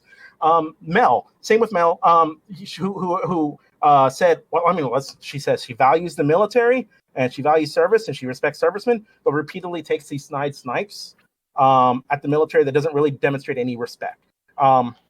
That said, I agree with Ross. The crux of your opposition here is, it seems to be based on indoctrination and coercion. And these are problems because these are weasel words. These are words that are poorly elaborated on. It loads the debate, right? And Dario gave a definition earlier, which was to advertise in like a misleading or dishonest way, I think. Dario, was that correct? Just real quick. No. Fuck. No, he never said that. I wrote down what you said as like a bullet point. It's like you said the military didn't present itself in an unbiased manner, something to that effect.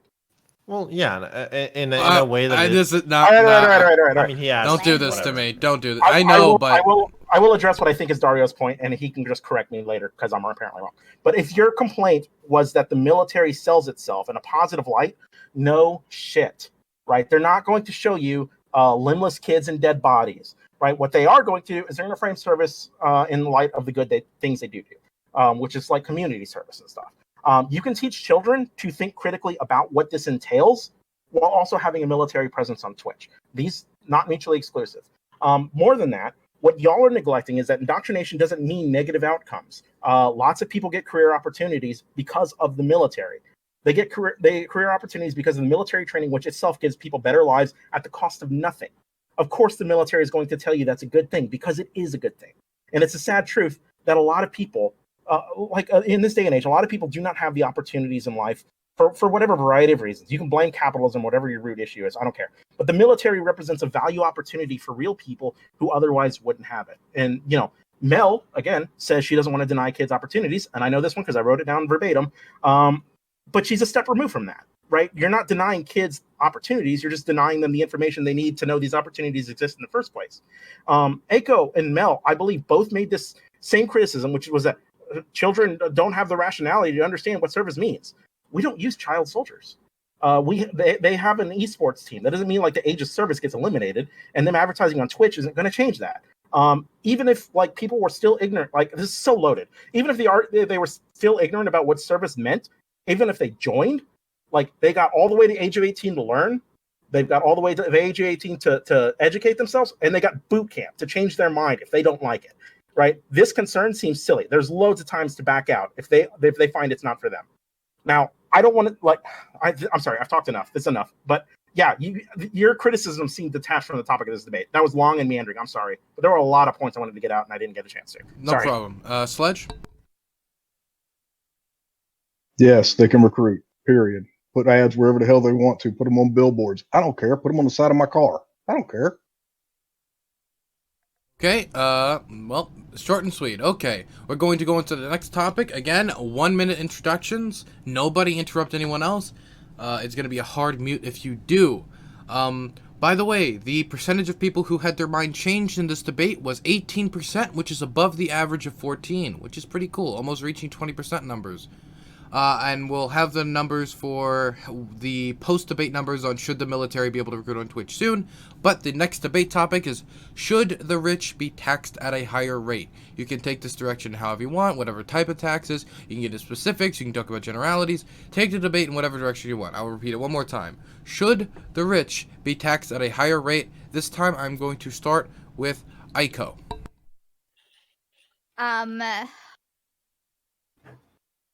It just literally fell out of my head what you just said. Taxes. The next topic. No, the taxes. Okay, thank you. Sorry about that. I think that it makes sense to when someone is above a certain threshold that is very like, you can still have a lot of money, but then after a certain point you should probably start contributing more back to society. We have like currently we are so off balance in the way that, hey, Jeff Bezos went from being like a $60 billion heir to $100 billion heir. I know it's not a word. In a few months because of coronavirus, and still treats the workers like shit. Like this,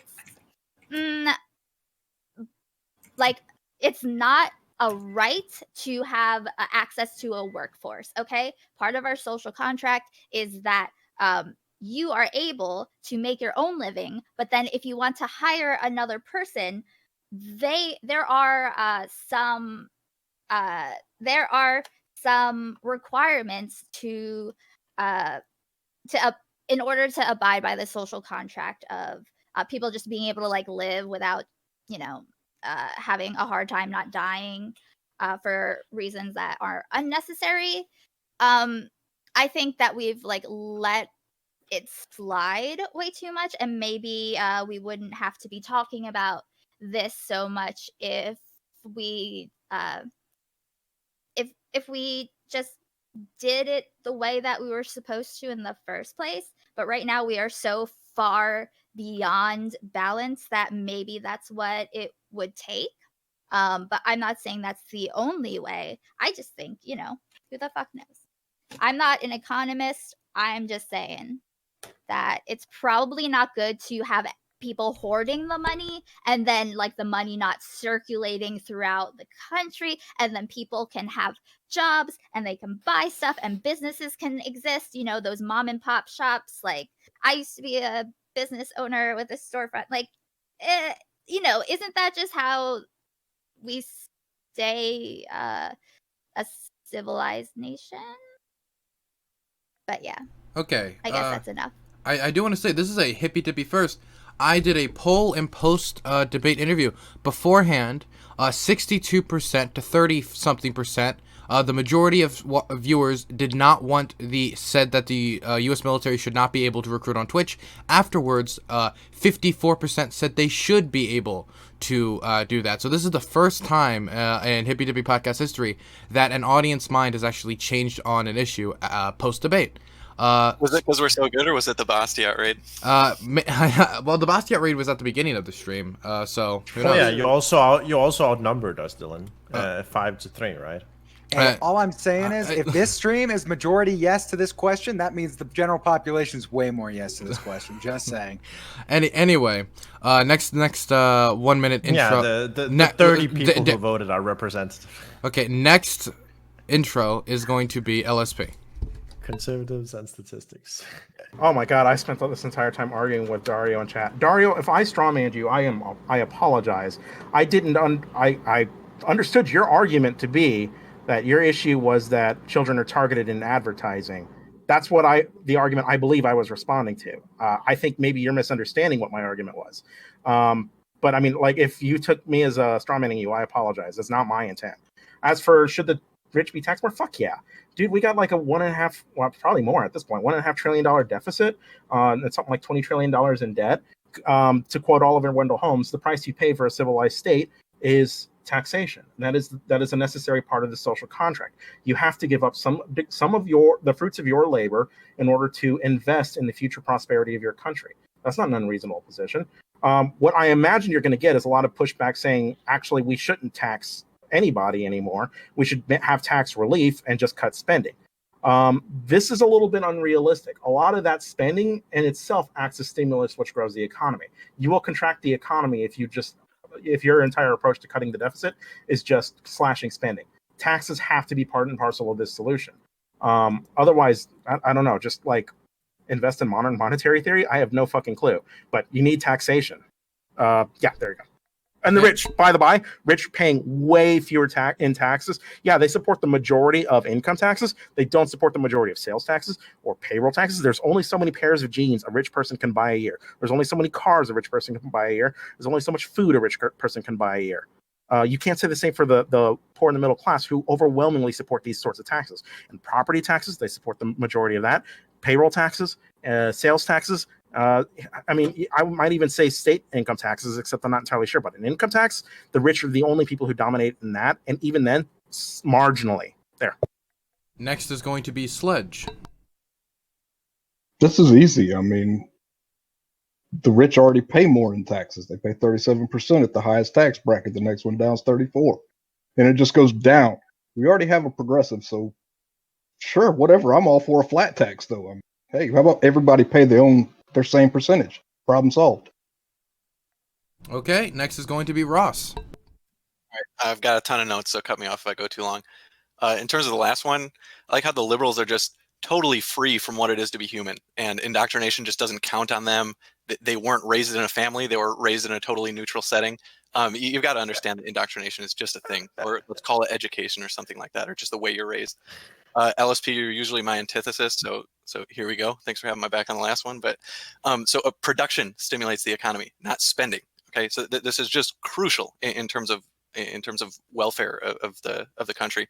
So should the rich be taxed at a higher rate? If we're trying to balance the budget or decrease the deficit, our problem is definitely spending. So Social Security, Medicaid, Medicare, military spending, not just taxes. So we really need to focus on both sides of the balance sheet. Are we worried about income inequality? That gets brought up a lot. Income inequality usually is calculated pre-government transfers. So that's to say it doesn't give us an accurate depiction. That means if someone is on unemployment, they count as having no income, and a person making 80K counts as making 80K instead of when they're taxed down to 52K. So the poor in the US are doing pretty well. Do we even trust the government with our money? So our federal government makes so many poor decisions that it's hard to understate them. So if you look at Social Security, people they're paying into that, and they're told that their money will be invested. But really, the investment buys government bonds, and then the Fed uses that money immediately. So imagine you have $10, you write yourself an IOU for $11, and then you spend the $10, and then it's saying, oh, I still have $11 and whatever I bought. This is what we do as a country. Okay, so we're going to fall flat on our face within the next 20 years, I'm going to assume. So in addition to that, Social Security is a regressive tax. The poor pay for it. The rich benefit from it. Do we want to keep funding wars? Do we want to keep subsidizing rich tobacco croppers while running public anti-smoking ads? This is what we do as a government. Do we want to keep shoring up the welfare of Walmart workers who are only paid so little because Walmart snakes around our regulations to get their workers paid out of our pockets instead of theirs? I mean, the list goes on and on in terms of the waste that we do. And newsflash, the rich respond to tax changes. If you don't know what the Laffer curve is, you can look it up. Essentially, as tax rates increase, they increase at the same pace as revenue does until a certain inflection point, and then they start to, the rate of increase decreases, and then revenue eventually decreases. So this is a whole conversation about, do we want people to be free to be able to make the economic decisions that they want? And I would like people to be free to do that. Just in terms of what I want, I would like zero taxes on any household making up to 75K per member of that household. No taxes unless you're making 75K per member of the household. And after that, it should be a flat tax between 20 and 30%. This includes dividends, capital gains after inflation depreciation. Otherwise, we should not be taxing production that puts things into the world. We should be taxing non-necessity consumption, which is taking things away. Most other taxes are totally regressive. Yeah, why don't I leave it at that? Okay, next is going to be Dario. Okay, so interesting question. I guess there's a lot of things that need to be answered before we can actually answer this. Quickly, just to finish the last topic first. I think it's hilarious how people are completely misunderstanding the point that was being made, and it's hilarious how the conservatives are arguing that indoctrination is a good thing. I mean, just comes with the ideology, I guess. So to address this topic specifically. Again, the question is, should you tax, whenever you're asking, should you tax people more? The next question is, why? What are you trying to achieve, right? If the ends are good, then yeah. I mean, yeah, probably. You should probably tax people more. Do you need to tax the rich specifically? Well, there's many different taxes, right? There's many different ways you can tax people. Generally, I think a good simple tax is like the income tax. And the way that it works right now and is like progressive, I think that's a pretty decent system. I mean, you could marginally increase it at the ends to like fund certain programs, but generally, like the society that I envision, like the perfect society, I don't think the government should be doing as many things as it does right now necessarily. I think it should be providing like the base necessities. So I think even in my perfect society, you could probably cut taxes a little bit and still fund all the things that you'd want to fund. When that's being said, I mean, in the society that exists right now in the US, it's a whole mess of things that get overfunded, things get underfunded. Increasing taxes is probably like an easy way to go about it. There is like some taxes which even like stimulate the economy. So there's like economic data that supports that like funding certain minimum programs for people, like education, like giving people access to like certain goods like healthcare, can stimulate the economy because people will work more effectively. They don't have to worry about certain things. So there's some interesting stuff there. If you're just looking to like increase the economy, increase the GDP, like taxing people in general is and redistribute it into certain programs is a good thing. Or like regulating certain tech sectors with like taxes or fines or whatever, like all kinds of things. So yeah, I mean, yeah, I won't give a clear yes or no on this one. I'll say it depends. It depends a lot on like what kind of arguments you're making and like what you want to fund, I think, in general. Yeah. Okay, next is going to be Demon Machine. I mean, I would just pretty much support a flat tax after a certain point, kind of like what Ross was saying, except I don't know if it'd be higher or lower. Anyway, so but we all just participate in society. I just think it's the most fair. Like everybody pays in what they can do. Okay, and now I'm going to pass it to the person who is an obvious pain, Endernax. You have hurt my soul, Demon. It's not what I thought you were going to say. I thought you were going to be like a dirty centrist on this issue, but you chose the wrong side, my friend. And so I'll have to punish you for it. All right, if you claim to have socially conservative values, if you value the people in this country, you are 100 million% in favor of taxing the rich higher, okay? Hey, I'll go as far as to say that if you invested capital since the 1980s into foreign nations that directly oppose American interests, you should be charged with treason and all of your assets should be seized. Fuck you, you piece of shit. I don't care, okay? Hey, guess what? anybody who watches my stream would not be surprised to find out that guess what? Hey, I'm a distributist, baby, and I believe there should be strong Fucking wealth commie. Hey, shut the fuck up, baby. Hey, you know what? Go read Distributism. It's a fucking critique of socialism and capitalism. So go fuck yourselves, you dirty fucking ideologues. Okay, this is.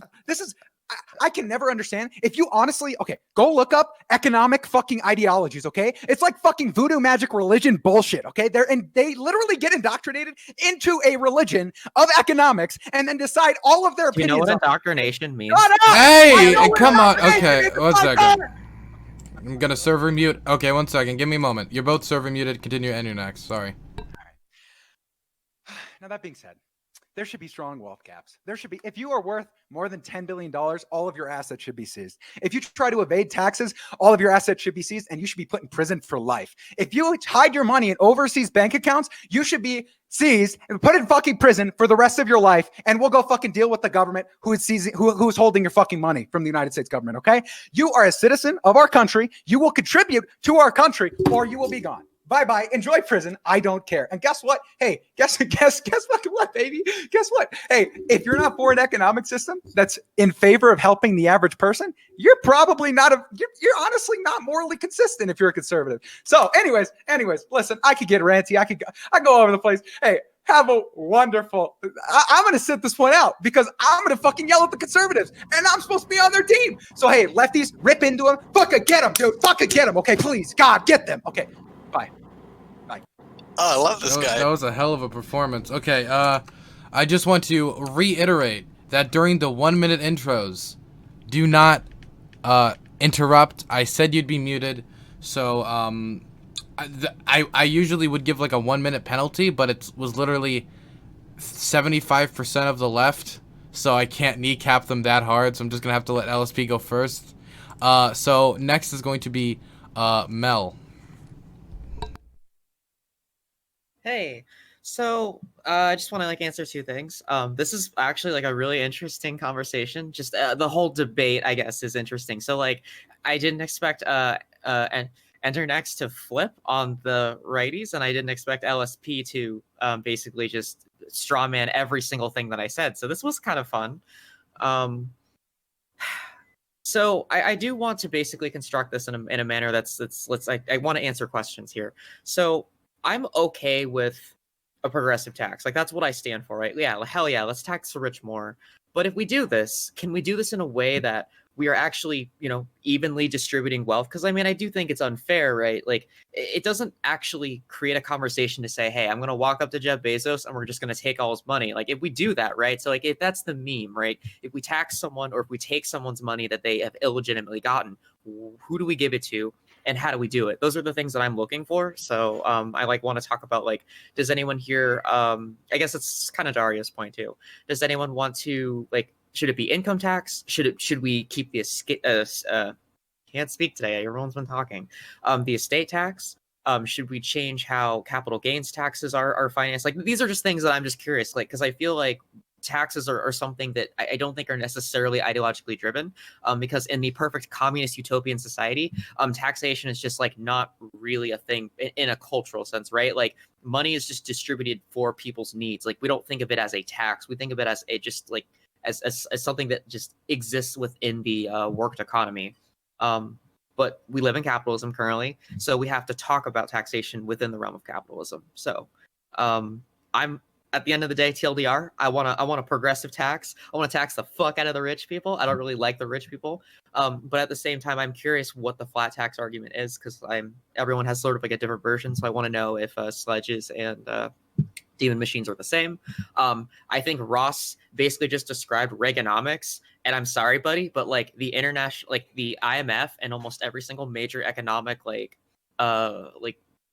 I guess like institution has literally made fun of Reaganomics and called it just like a literal fucking joke. So I mean, like, if anything, Sledge and like Demon Machine, like, I regretfully like have a better position than you. So yeah, that's it. Also, LSP, fuck you, eat shit. Okay. Everyone's being super productive today, but Endernax and Bastiat having fun in chat. I'd set that one up in a heartbeat. Anyway, I love LSP. I actually love you. It is now open to the open forum. You can interact with other people freely. Okay. No. Wait, LSP. Ross, I want to tear you apart, Ross, because like you said, like last time we were allies, and naturally I'm usually your LSP. He got his voice out first. He gets to go first. You just got to be fast. You got to be quicker to the draw. You can't just interrupt him and just be louder. Come on. Let me just say, all of my stances basically come from Milton Friedman and Thomas Sowell. So if you think they come from Reagan, obviously Reagan was influenced by those two men.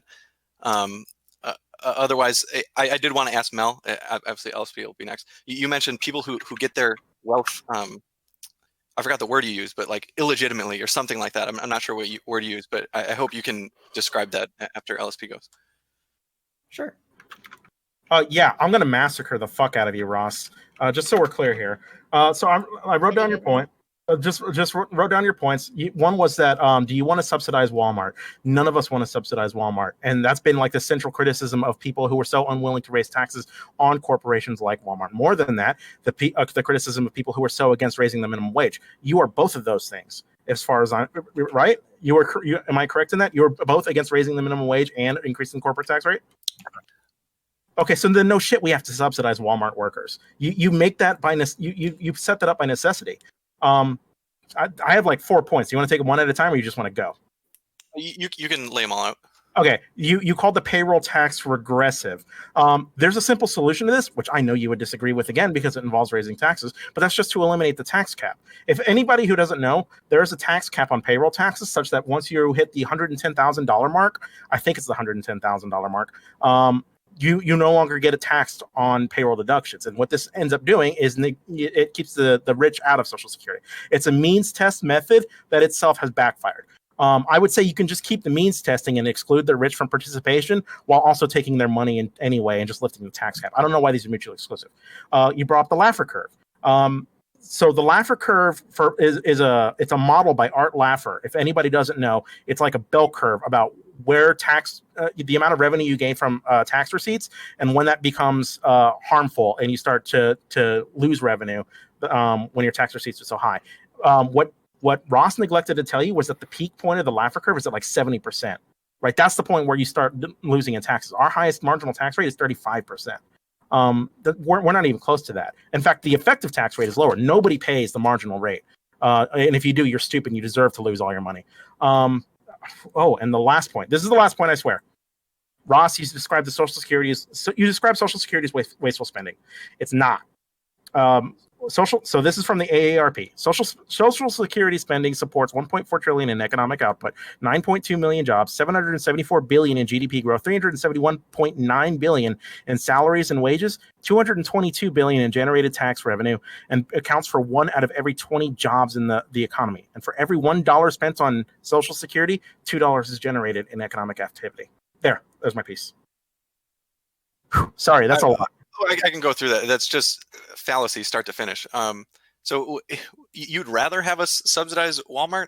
That was a little confusing. Maybe you can go back on that one. So the way we subsidize Walmart is we subsidize their labor force. We pay for their wages because they don't pay the wages that they would otherwise be required to because their workers can't live on it. We pay for their workers because they can get away with not paying their workers. So either raise Walmart's taxes or raise the minimum wage and force Walmart to pay their workers enough that the workers can live on. Those are your options. They get away with it because their workers can have a higher standard of living because we subsidize them. So they say, oh, we're just going to hire you part-time so that you get whatever benefits are only allocated to people who work part-time. I can quick run through these other points. So Social Security, even if it doesn't necessarily give to the rich, to the rich, older people tend to be more wealthy. You tend to, as your life goes on, you become more and more wealthy. And older people, once they retire or get to the retirement age, they tend to have more money. So even if you don't give it to the super rich, you are still taking money from people who have less wealth and giving it to people who have more wealth. And I totally agree with Endernax and whoever says people storing their money abroad and dodging taxes, and how the marginal tax rate may be higher, but the effective tax rate is not higher for the rich. You fix that by lowering taxes. If you just have a flat tax and zero ways out of it, then you fix that problem. And yeah, in terms of the Laffer curve, sure, the the peak of the Laffer curve, and I know the Laffer curve is theoretical, but it's just a way to understand the concept of increasing taxes doesn't necessarily increase tax revenue. I mean, the 20s, the 80s are all examples of this. But what I'm saying is more value-based, American value-based, in that people should have the economic freedom. I think freedom is a huge value that we should have in a country. And the inflection point where instead of linearly going up, increase in tax, the same increase in tax has a marginally smaller increase in tax revenue. That's saying taxes are changing people's behavior. So, and I think in a free society, the government necessarily shouldn't be changing people's behavior in terms of their income. I mean, for productive things, like what governments tend to want to do is tax bad things and subsidize good things. And when we tax income and productivity, that totally seems counterintuitive. I mean, we could tax consumption and be much better off. The issue. I mean, if you're worried about like regressive taxation, which is what you describe Social Security as, consumption taxes almost predominantly target the poor. Those are the people you primarily hurt with consumption taxes. Non-necessity consumption taxes. Okay. On the point about the percentage, that is correct. That the poor would pay more of those taxes. Yeah. On the point about Social Security, you're just wrong. Like the majority of Social Security the Social Security isn't just like a lump sum you get for retirement you pay in. It doesn't work like that. The more money you earn, the less than Social Security you can collect, right? There is a cap on it, right? You don't have millionaires collecting at least as far as I know, you don't have millionaires collecting Social Security. But prior to Social Security ever being enacted, something like 70 or 80% of seniors lived in poverty. After Social Security's passing, that number is down to like, what, 20% at the most? I mean, it's been a phenomenally effective program. I guess, why would you want to eliminate that? No, I don't want to say time will prove me right, but this is you're describing a pyramid scheme. So we're 60 years removed. How much time? Like we're more than that. We're 80 years removed. How much time? Right. So the time, what is it? The first what is it? The first non-payback time was like 2017, and the bankruptcy time for Social Security is like 2030 something. I don't know the exact dates, but in terms of time, yes, in 20 years, unless something changes, we either need to raise more money for it or lower the spending. Like I said, we are writing IOUs to ourselves, and we just don't have the money. It's a ticking time bomb. So we can handle both of those things. We can either spend more money on it or lower the rates that people are paid out. These are all options you can do and explore without eliminating Social Security, and they would still be beneficial to people who need the income. So I guess my head is just in a very, very different place. So in my head, I'm thinking all my life I've been told Social Security is going bankrupt. And so what goes through my head is like, well, I would like to retire someday. So why don't I save more of the money that I make instead of spending the money so that I can have it when I do retire? And what Social Security does is it tells people, hey, we have your back. Don't worry about consuming. Like you can go ahead and consume. We'll take care of you when you retire. And this is kind of a way to tell people that, saving for the long term, don't worry about that. Be frivolous with your money and don't worry about saving. There's one thing we know is if the government doesn't save it for them, that people won't save it themselves. And Sledge, your kid is cute. That's a cute kid. We have to watch our language now. God damn it. Right. So what you're talking about is subsidizing. I forgot the term. It's like subsidizing people for frivolous spending. So that there are people who want to save for the long term, and there are people who enjoy getting a paycheck and spending it right away. And it seems like you really favor the people who get a paycheck and spend it right away, where I think it's kind of responsible to save some money for the long term. I mean, I favor people not being homeless. Like, yeah, I mean, it would be great if people would just save for themselves. But like, if there's one thing we know about human behavior, it's that people don't do that. People are not self-interested enough to plan out in long term like this, especially people in poverty. Social Security is the only meaningful pension they're going to have. It's not even about their planning skills or lack thereof. It's people literally are living paycheck to paycheck. God, these fucking sunglasses. So what the fuck are you gonna save? Like, I mean, the cost of living is fucking insane. Here's some fear of this becoming the LSP and Ross show. I just wanted to present. Fair, I didn't stop it. I didn't stop it because it was a great back and forth. Yeah, it's all good. I guess Unlike I wanted your conversation, Stario. I want, yeah, true.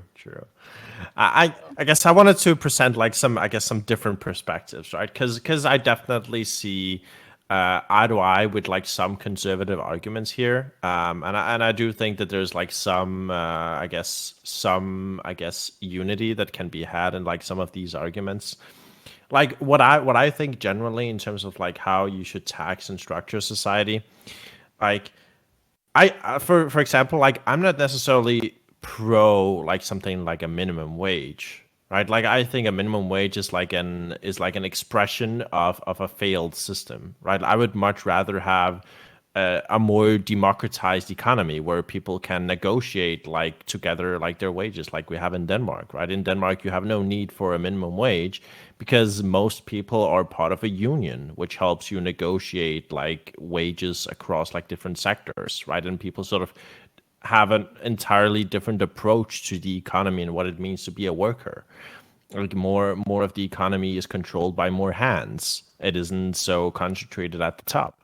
And I think a lot of the problems in the US could be fixed by sort of promoting these types of systems instead of just like trying to fix them post hoc.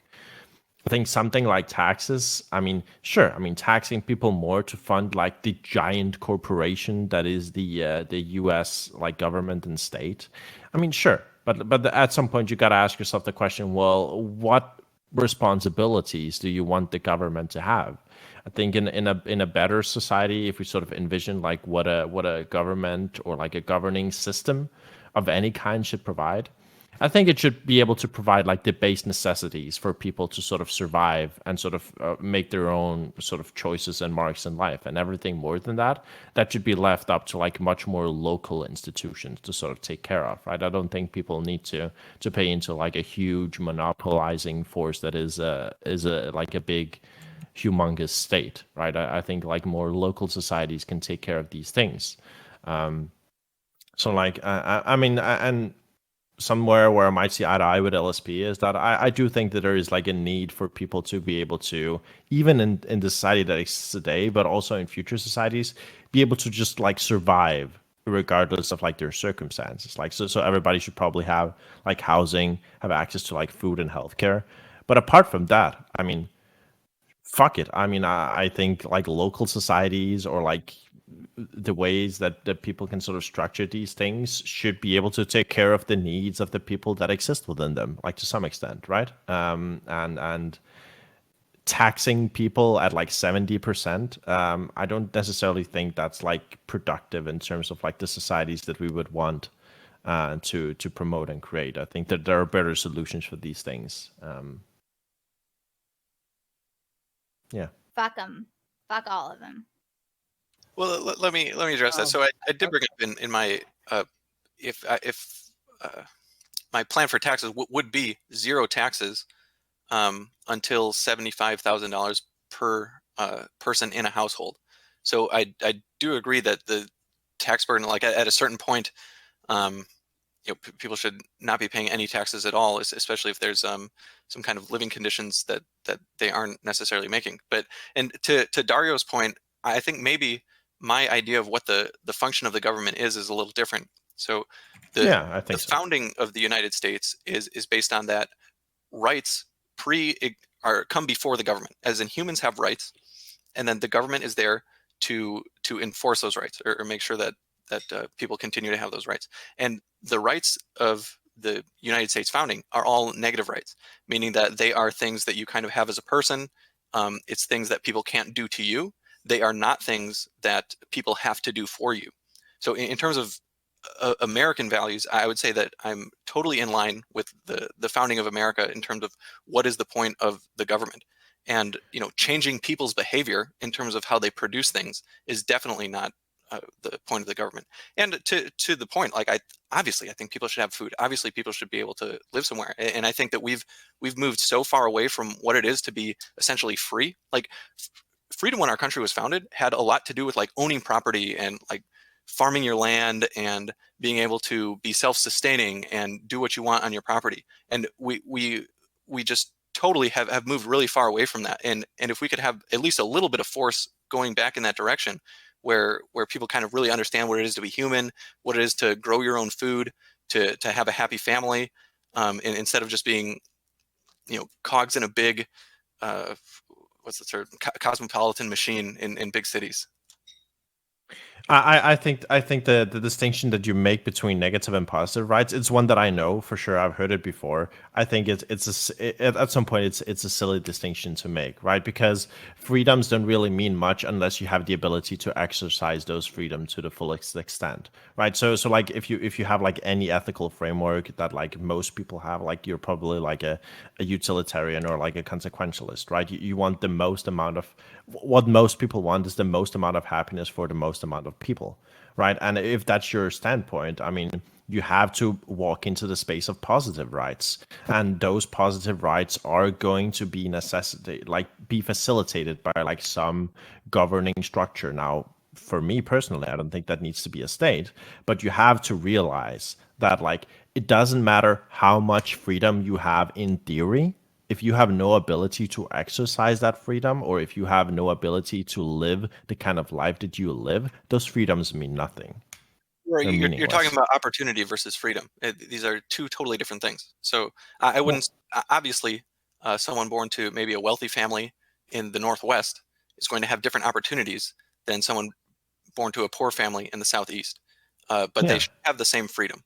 I mean, opportunity, your opportunity is what your parents give you.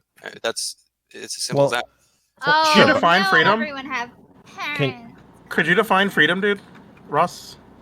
Yeah, freedom to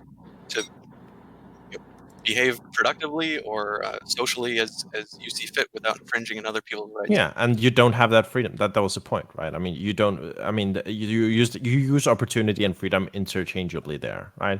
So the freedom, so when you say the freedom to act productively in the ways that you want, that is opportunity, right? You're talking about opportunity there. What about actually? I wanted to ask a clarifying and still be equally free. Of, okay, so. Do you think that everyone has the equal right to continue just like existing through the natural course of a human's lifespan to whatever extent that they can, that's reasonable? Like any one of us would go and get like cancer treatments or whatever. Well, do you think people have the right to? Okay, sorry, go ahead. Well, people live at different times, different locations. No, I mean, like in general, do you think that a part of having like freedom in this country is the freedom to, like you said, be productive in society? Like you kind of have to still be alive to do that, right? Yeah.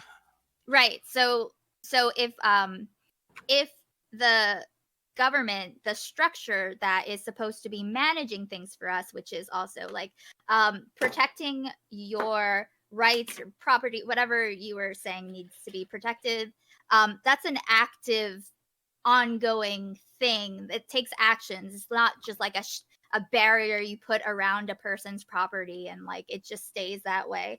But my point is that if we are treating each person's life as an equal basic value of just like all lives should be, I don't know, like not chosen one over another based on like their value, right? Like would you say that's the case? Like that's what it ought to be, especially like since like when people talk about abortion and how like babies and fetuses and at different points have like rights and autonomy and stuff, right? Do you think that is true of like all human life? I would definitely say all life has value, if that's the question. But do you think it's like part of the government protecting our rights is protecting our rights to be alive, to not just I mean, that's die why in like the the street? police and military exist for, is to keep our country safe from people trying to kill us. Exactly. Yeah. Right. No, but I mean like to continue just existing, like the basic not like if something happens to you, if you grow up and you don't have those things, if you have to drop out of school and support your family, if you are, I don't know, like how many fucking homeless veterans are there? I'm in the New York City area where like I would pass by before the pandemic. I would walk by so many homeless people and so many people who are obviously like homeless veterans. Like what the fuck is that shit? Like that's do you think they deserve to just die in the street and that like our system doesn't have any obligation to provide like the basic ability to continue living, and then maybe you will get to a point where your circumstances can improve with the rest of your life. Like, yeah. So I think all people have value. I think human life is incredibly sacred. I think equal value though. Equal value. What do you mean? Like under like in society. Are you saying you think everyone has a soul? Is that what you're saying? No. I'm saying like legally, like in our society, we have like the very beginning of our social contract is that all men are created equal except slaves or whatever, and what is it, life, liberty, and the pursuit of happiness. I forget who said this recently, but John Locke. No, I mean like recently. But yes, so which one of those was recent? Wait, what? No, just like someone I was talking to, like in the blur. Got Twitch, it. Like just they're really I'm old, but saying, yeah, somebody said it recently. No, I wasn't saying. Well, what I was saying is they were saying that they focus on the order that it is written in, which is the first as being like life, like so having the equal right to life. Then like don't you think that like So I don't want to interrupt this, but is there are we getting to a point here? Because I'd really like to get back to like the tax debate on like. Can I ask like abortion here from that all No, lives I'm matter? saying- It's getting a little. Okay. Can I ask a question to? Okay. No, sorry. Yeah, I wanted to ask a question to Ross. So, and this might be where Aiko was getting at, if I understood her correctly. So you talked about like you want the United States to focus on negative rights, right? So what if somebody is born in a state where they're unable to take care of themselves, like for whatever reason, right? They either have like a condition, like a physical condition or whatever. Maybe they are an orphan or whatever. Do you think the state should take care of these people, or should they just die? Right. So I think I kind of mentioned earlier that you are essentially your parents' child. I'm sorry if you hear my baby crying. Yeah, if you don't have a parent. Yeah, that was the question, right? Right. So when like people talk about, I know Aiko mentioned our system, or you say the government. Does the government have a responsibility? But the government is just essentially people. Okay. So like you could say we elect people into the government, but can you just answer people. So can you answer the question? Government? Yeah, you're saying there's two different questions. It's, does the government have a responsibility? And all I'm saying is the government is people. So I think people do have a responsibility. I don't think the government has a responsibility. Wait, okay. Do you? Okay. This is a misdirection. Okay. Do you think the government or the people that work in the government, do you think they should take care of somebody who is born, who's an orphan, right? Who's born without parents, who don't have anyone else to take care of them, or should you just let them die? I do not think the government should take care of those people. I think the more that the government tries to take care of people, who else? Wait. So that's a no. I was gonna say charity, private charity, but I mean, what if charity doesn't do it? Well, let's let him explain it, right? Let's not like jump in every single time you ask a question. What did you want? Say, Ross. So I just want the yes or no. Right? It's a simple questions. question. Questions aren't as simple as that. Ross. The more the government does, sorry for the baby. The more the government does, the less that people actually do, and also the more the government does, the worse the outcomes are for people. So the homeless problem, homeless people flock to cities like San Francisco and Los Angeles because the homeless people are treated so well there, and there would be a different solution. So what was what was the solution 100 years ago? Communities were really tight knit. tight knit. People belong to I don't know their would church. you really rather Wait, years come ago? on. Wait, come on. One at a time. Can I please push? Mel has not said anything in a while, so I will throw it to Mel. That baby's done more talking to Mel. Okay. So there's a couple things I'll address the first thing that I wanted to say. So Ross, you say that homeless people like flock to cities. Okay. San Francisco like has one of the most expensive like distributions of housing like in the United States. Like I stayed in Oakland, for example, at like an Airbnb or whatever. We were paying probably about like I want to say $125 a night to stay there, which like by Airbnb standards for like a 5-bedroom or whatever, like a full house kind of deal, wasn't that bad. Especially in California, like a day. And when we were there, I actually started looking at some of the housing because I was curious, like, is it actually as bad as, people say it is? Now, I live in the Midwest, so like the standard house that's like about like maybe 150 to 200,000 like dollars is probably about the average square footage you're going to get is probably about 1,500 to about 3,000, depending on the make, the build, the model, and the neighborhood, right? That's a pretty comparable amount that's a decent chunk of change for a pretty good amount of space. And so in San Francisco, we're staying in the home, I believe, was about 1,200 square feet. And the house was listed, the house was built in 1930. And it was listed at $875,000 at purchase price. Like that was the general neighborhood. So I just find it silly that we're focusing on if we're bringing up homeless people, we should probably be bringing up like how much the cost of housing is. And ironically, this is one of the bonus questions, so I don't want to actually talk about it. So I just wanted to just address that. Can I just really drill down into this point that I was making, right? So Ross, if you're saying you're categorically against positive rights, so your answer to the question is if there is an orphan who for one reason or another doesn't have parents, there is nobody who has a responsibility to take care of them, right? They don't get taken care of unless somebody volunteers to do so, right? That's what you're saying. He's saying the community has a responsibility. Absolutely, people do have a responsibility to take. You're saying there's a moral responsibility, right? But what I'm saying is, if there is no societal institutions or like no government institutions there, you're relying on people's charity to save a life. Well, if you don't have. Isn't the government an amoral system anyway? Like, it's not doing it because it's doing it because it's morally right as a government too.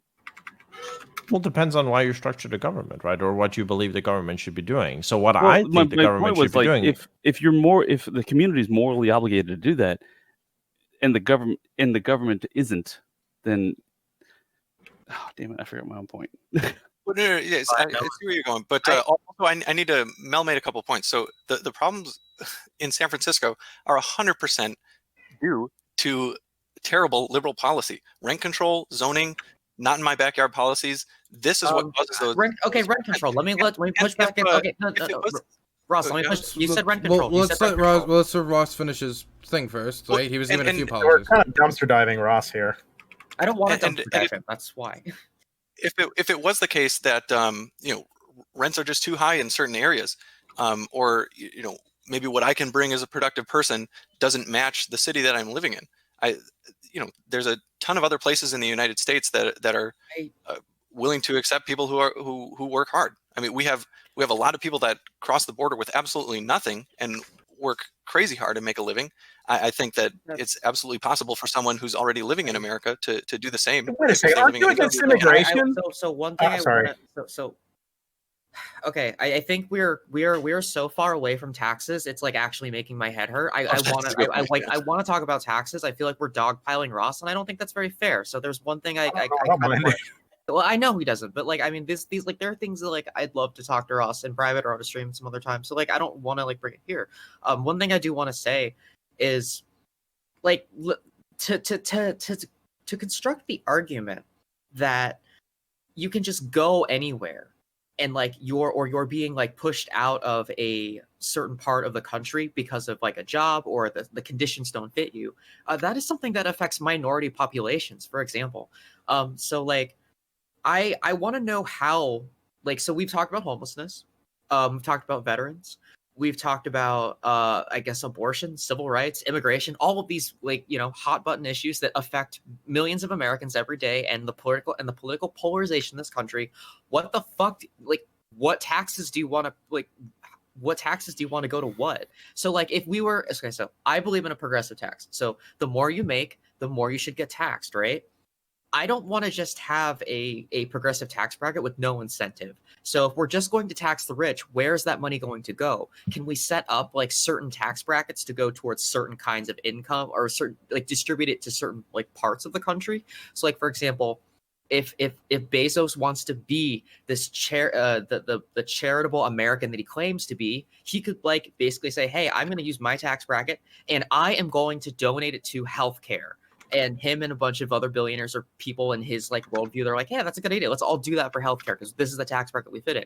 And then we've essentially are paying for healthcare and through capitalism, which is sustaining itself through the economy, through incentive, which is what you capitalists want. So I just feel that, like even if we're living in Capuland and we get a progressive tax, it will still fit your ideas of egalitarianism, like through capitalism. It's not actually going to take anything away.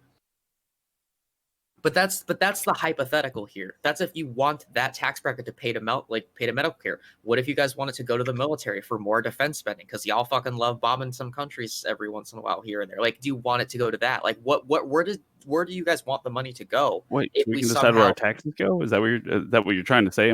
I mean, yeah, because, like, I think a lot of the meta conversations around taxes, like, people get so angry is like, what is the distribution of taxes? Because I think then why have a government at that point? Like, if you're going to do it all that, then you can just buy it from them or whatever. Yeah, you want to pay the U.S. Army today. Are you advocating for the private sector to pretty much do everything? Well, it sounds like what you're advocating for. If you're letting people decide where their tax dollars go. I'm not advocating. I'm asking questions because I want to know everyone's positions. Because everyone just kind of says, like, because, like, you both said flat tax. What does that mean? Like, where do you? It means you start at, like, you tax at 35,000 is how much like, for mine, like, pick like 35, 40,000 is where you start taxing it, and then everything above that gets 10%. That's it. Period. Okay, so, like, all right, so, like, I make about 35,000 a year, and so if I get taxed 10% across the board, where is that tax going? Like, so, like, are you whatever they're using to spend on the government that they currently are spending on? What if I subscribe to a flat tax, which is 10%, but I don't like where my money is going? I don't wait. Just clarifying question, because you're speaking past each other right now, I think. So Demon Machine, when you said a flat tax, like, above 35, you meant for the money above 35, right? Not right. For the and yeah, like, Mel, if you make 35, you wouldn't get taxed at all. Yeah, you wouldn't pay anything. Yeah. If you made 36, then I guess I should have said 36. My bad. I'm sorry. We're actually gonna have to wrap up here because we only have a certain amount of time. If we put extra time into the Twitch discussion, so we're gonna have to wrap this one up a little early. So everybody gets a minute to do the outro uninterrupted on this topic. And then we're going to the final topic. About drug decriminalization, or possibly into the bonus topic, because I know a lot of people have similar views on this one. And we're going to start this one off with the person who hasn't really had a lot of time to talk this one. He was too busy being a victim in my chat. Sledge. I mean, we already have a progressive scale. I don't see what the big deal is. I mean, if you want to be fair and equal and everything, do a flat tax. If that's not good enough, deal with it. I don't care. I know what I pay. If I don't like where my money's going, I donate it to places that I know where my money's going. That's how it works. Okay, next is going to be LSP. One thing I love about conservatives is they have a really simplistic view of the world, and I kind of admire it for its naivety because it reminds me of children. No, the problem with flat taxes, since nobody's made a proper critique of it, is that flat taxes are regressive because whatever you set that tax rate at, you're either raising taxes on somebody or you're lowering taxes on somebody else.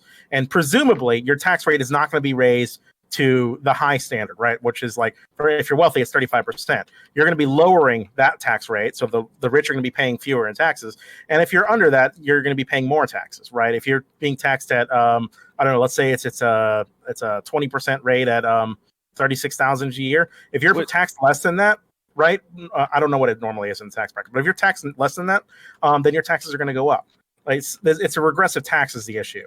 As for I don't know, some of these arguments are kind of funny. We were dogpiling Ross a lot, but I kind of feel like we never got to the crux of the issue. Ross, the issue is if you deprive government of taxes and you let people be victims to their own community's charity, which is, as we know, in this country is very limited. This charity is not an adequate substitution for welfare. The states with the strongest welfare tend to be the happiest and most prosperous states. The problem with like failing to provide for the poor is the poor will eat the rich if you don't provide for them well enough. Like you have to tax people and you have to provide for people's well-being, because to neglect to do so otherwise would make a system that's just too unstable. Also, Endernax, you look like you're fucking 12. Like, don't talk about treason, dog. You've never paid a tax in your life, and it's pretty obvious. Don't make him cry again. Okay, sorry. Come on. Hey, I'm sorry, I forgot. I forgot. Okay. You're good. I'm done. Okay, next is going to be Aiko.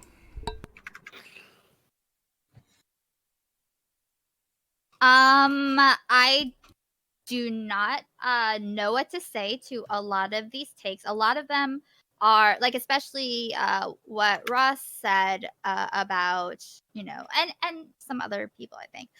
It's a common thing for people I grew up with to say, oh, the government shouldn't do things. People should just be doing charity work or like, you don't think that's an infringement on people's freedom to just exist and pursue the productive things that you said that we are all able to do? Like having doing like charity work and shit is a lot of hours and effort, or like money. Like, can't we just use some tax money to make sure that like there aren't people on the streets? Like, I think that there are benefits that to having a lot more like social foundations to offer to people. Like, I think that a lot of these things that are being pushed back against, I think that like there is a completely dickhead, selfish reason or a case to be made for people who do not care about anyone else. Like, I think it's like these things are better for society as a whole, and a society that is okay is better for everyone. So yeah. Okay. Next, I'm gonna pass it over to Ross. All right, I'll be quick. So I think the government, especially the federal government, should do very few things. Definitely military and police, and the one thing that I'm a little less libertarian on is education. Rights don't change depending on what the GDP is or what year it is. So just because it's the year 2020, the people's rights are the same as they were in the 1800s. A flat tax would not be regressive if it started at $75,000 per person in the household. And what I'm trying to maximize here is freedom, not necessarily utilitarianism, and definitely not things that would be considered positive rights.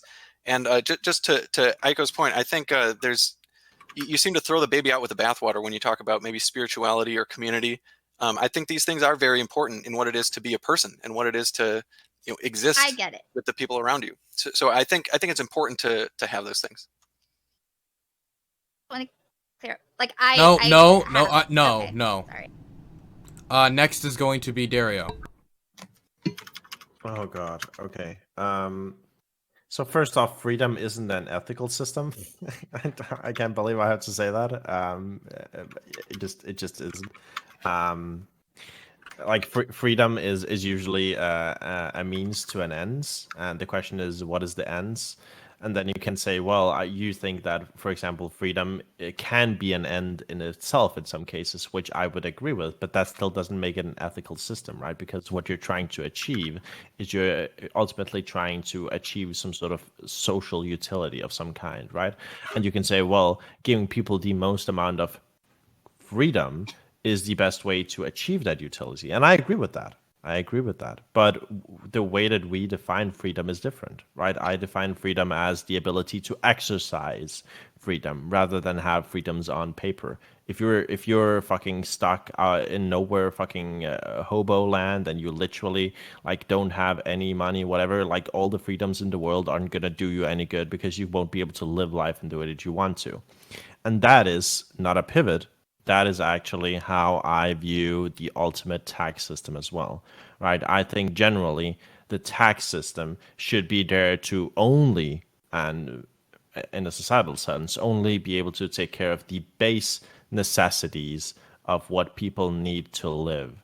And then apart from that, I think it should be up to the local communities and the people and the unions and all of these things to sort of interact in a system that is mutually beneficial and allows people to live as much as possible in a way that they like. In terms of what taxes I like, I'm very much against some of the proposed taxes. So like taxes that regulate people's behavior in terms of like what we like. So something like sugar taxes, very much opposed to that. However, in terms of like good taxes, especially in today's society, again, I think income tax is probably one of the better ones. If it should be what it is right now, I mean, the tax rate in the US is set in a way that it can finance like the federal budgets, right? So in that sense, I mean, if you want the government to do the things that it does right now, the taxes should be as they are. If you wanted to do more, they should be increased. It should probably come from income taxes. Not a controversial point. I do think the U.S. government should do less things in some sectors. For example, again, I'm relatively anti-military, so cutting military funding could also mean that you could reduce people's taxes, give people more freedom. Yeah. Okay, next I am going to throw it over to Demon Machine. I think the reason I support a flat tax is just because I think it's as fair as you can get it. Like, you have a spot to start from zero, and then after that, you just contribute, and that's what you do. So, but yeah, that's probably about all I have about that right now. Okay, next is going to be Endernax.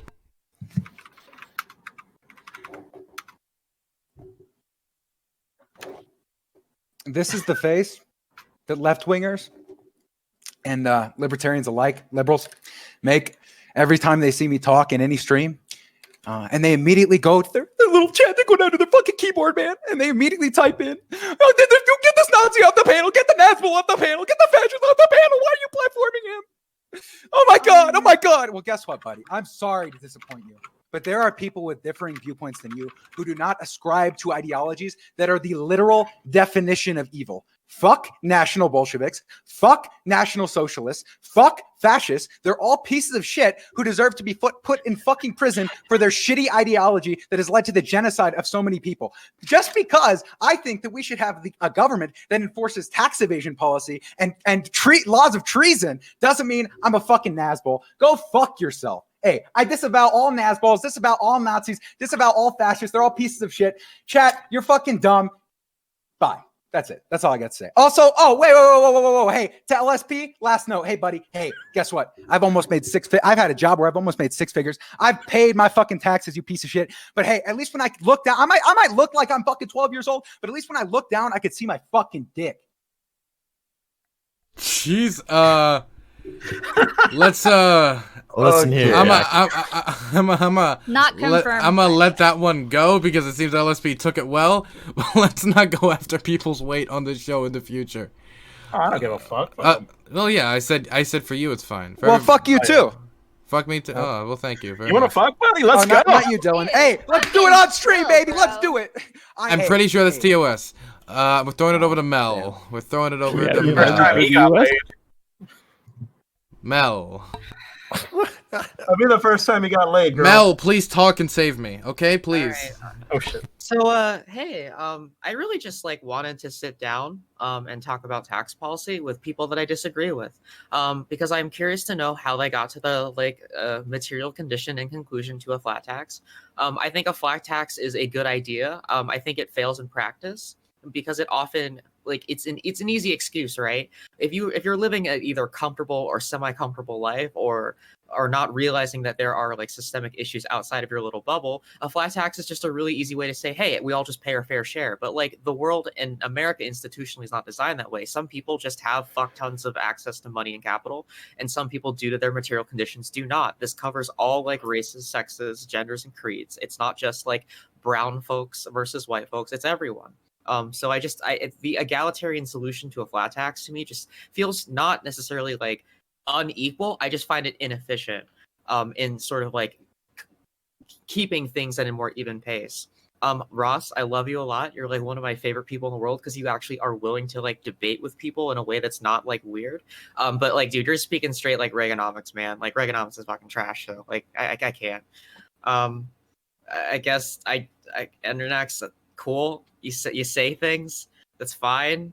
I just don't really know what else to say. Like I just wanted to talk about policy because I'm concerned, and so like I am concerned where taxes go, because like we can argue whether we want a tax to exist or not, but we never talk about where we want the money to go, and that's kind of where people draw their like lines in the sand. Like, do I want a flat tax? Like if the flat tax all went to like, I don't know, fucking puppy prisons, no one would pay for that shit, right? I actually wanted to ask the question, would anyone here on the panel be okay with taxing rich people less? Because there are some instances where like rich people end up actually paying less taxes than working class folks, and we never like remotely got to that. So I did want to reframe the question a little bit because I was curious where people were sitting and we just didn't get there. I guess the only closing statement I have is thanks for letting me have like my 5 minutes on this topic. Is pretty cool. Problem. And while I'm not in favor of lowering taxes on the rich, I am in favor of those puppy prisons you were talking about. Cats are the best pet. Okay, next topic. That's sweet. Puppy gulags. If you need some extras, I can send them. Wonderful. Should we decriminalize drugs, and what should the future of American drug policy be? Real quick, before we jump to the next topic, I think if there's one day to cheer for subs, it's today. Dylan officially said that if we manage to get 400 subs, he will unlock the ooh emote. And we need that. No. We need to save the fish. Did I agree to that? I don't know if I agreed to that. You did agree to that. Someone clip it. It was right literally a sub goal. This is literally a sub goal. We are already at 360 subs. So yeah. 340 subs, sorry. So yeah. Only 60 sub missing, and we can get view. See right now, what do you see? You see a wall of letters. This is dumb. This is stupid. We need fish. Save the fish. Subscribe to Dylan. Okay, and if you want my official view on this, the ooh emote is dumb. It's a dumb emote. It's a dumb fish. I don't care what emotion does it display. It displays nothing. Emotes are dumb, kind of dumb, period, but I think they're great on Twitch. But when it comes to the ooh emote specifically, it displays no emotion. The fish sucks. It'll never be on the platform. You'll never get me to get the ooh emote, because I don't think you guys love the ooh emote enough to get to the 400 sub goal. You're not gonna get there. I don't believe in you. I know there's Twitch believers, but I'm not a believer. I'm stomping on your dreams. The emote will never be here. Screw the ooh emote. It's dead in the water. Or in this case, it went belly up. You're not gonna get it by the end of stream. Okay. And what was the other thing you wanted to say, Geek? Yeah. The other thing I want to say is that basically we're always looking to platform more voices on the Hippie Dippy podcast. That's why basically we're going to start. So Dylan and I are going to start a recruitment panel that will take place Sunday and 8 p.m. EST. Yeah, so we already got a lineup for this Sunday. But if you want basically your voice to be heard, if you want to be part of the Hippie Dippy podcast, there's a new channel called Hippie Dippy Recruitment on Dylan Discord. So join the Discord, drop your name. The only requirement is to be a streamer, so to have a cam to already stream. And yeah. 8 p.m. Sunday, 8 p.m. EST. We already got Endernax. We got, let me check the lineup, but we got a pretty good lineup. We got Polar's World. We got Kino Alice, A4 Osmosis. It's going to be a Trump edition, so I cannot wait, literally. So yeah, 8 p.m. EST is going to be on my channel, twitch.tv/mrj2ek. And yeah, go check it out. And if you want to be part in the future, like Hippie Dippy Podcast, go on Dylan Discord, Hippie Dippy Recruitment. Yeah, and if you want to spam the dumb ooh emote because you're not going to make today's goal, you can go over to him. He probably has it. He probably has a dumb emote. I mean, he's French. Look, okay, so we're going to go into the last topic. Racist. No, Nationalist. it's because the French he likes the fish, and the French like a good fish, right? That's like saying the Mexicans like tacos. Yeah. That's pretty not racist. like that. No, if I talked about snails, that'd be different. I don't think fish is like a bit. Whatever. Okay. Whatever. Okay. So the topic is, I'll say it one more time, should we decriminalize drugs and what should the future of American drug policy be? I'm actually going to start this off in the middle, I'll change it up a little bit with Endernax. Yeah, I think it's pretty reasonable to say that a lot of gun violence in the United States is caused by gang violence, and we could basically have the murder rate, maybe not have, I don't know the exact data, by legalizing and decriminalizing most drugs. It would also help one of our key trading partners to the south, Mexico. The cartel has a disproportionate amount of power in Mexico, and it's very important that we recognize that the war on drugs plays a large part in this. It's how they get their money, trafficking drugs up to the United States and supplying an illicit market. So I'd be in favor of legalizing most drugs and decriminalizing others, and using the funding that we get from legalizing said drugs to promote ad campaigns that warn individuals about the use of said drugs and help individuals with addiction. Yeah, so that's it. Next is going to be LSP. Yeah, so I kind of want to take a utilitarian approach here. Okay, actually, we'll start on like first basis principles here. When you want the government to do something, the government has to justify it to you, not the other way around. You don't have to justify why you should be able to do something. Something has to be justified when it's used against you. I guess I very much subscribe to this conception of negative rights, and I'm hoping Ross will back me up here. I can't think of any argument for the criminalization of drugs that I wouldn't apply to alcohol or tobacco.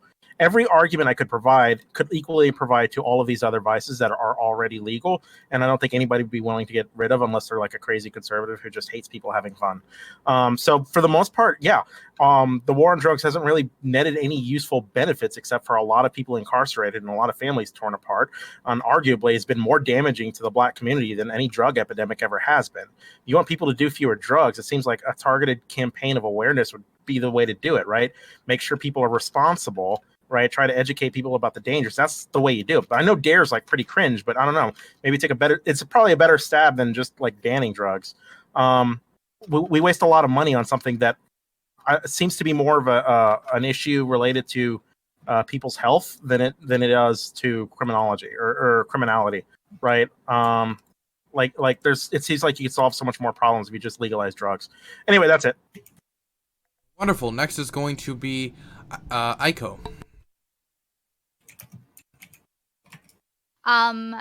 What did I hear correctly that you were saying that DARE was like something worth still exploring? I called it pretty cringe, but I said like maybe cringe, the idea, but effective, maybe. No, it's like not. It wasn't effective. Okay, Or, I mean, I'm like, not. It's not time for backs and forths. Okay. No. I was just trying to make sure I wasn't like misunderstanding what he was saying. I think an ad campaign is a good idea. Okay, we're done with that. In general, sorry. Okay. What was this specific? It was, should we house people? Should we provide housing to everyone? No, it was. I mean, like, should we decriminalize drugs, and what should the future of American drug policy be? Sorry, I thought we were on that. Should we decriminalize drugs? I'm very sorry. I'm putting this fucking down. Yes, absolutely. People shouldn't be in prison for non-violent drug offenses, like for any fucking reason. That's just it is actually, it's fucking crazy.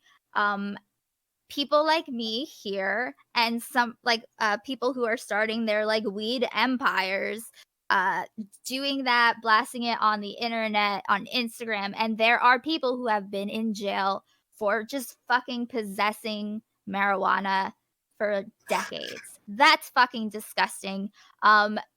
Like someone else said before this, just take the money you would be we spend what, like 30 something K per year to like have people in prison. Like we should work on helping them with their drug problems instead of just locking them up in cages so that they can like I don't fucking know. But anyway, yeah, that's how I feel. Okay, next I'm gonna go over to Ross. Let me quick make a couple points on the last one, just points of agreement. I agree we should be prosecuting people who hide their money abroad. That is, I don't know if I'd use the word treason, but that's just terrible that people do that. And a lot of people on the left just seem to have this optimistic or idealist idea of what a government does. So big governments, large governments like America, they spend money in ways that special interests want them to spend money, not the way that American people want them to spend money. I mean, so this is kind of to Mel's point. I wish that we had more control of where our money went. It goes to stuff like, I mentioned this before, but we subsidize tobacco while running anti-smoking campaigns. Like we're just taking money right out of our pockets to do things that don't make any sense with each other. So in terms of drugs, yeah, we should definitely end the drug war. Pretty much every war we're in.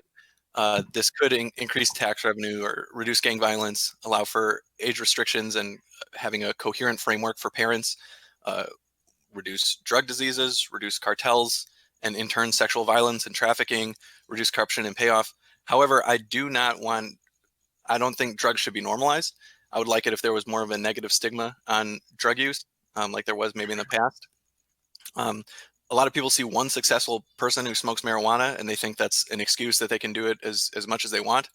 And I mean, I can read off a bunch of negative effects, short-term and long-term effects of just using marijuana. Marijuana is kind of like the first drug in terms of how it's not too bad, and then it kind of goes up from there. But increased chance of getting cancer, schizophrenia, asthma, decreased sexual pleasure, short-term memory loss, and so on and so on. These are just the short-term, and they really do affect people, or they can potentially affect people really negatively before they turn 26 and when they're still in development.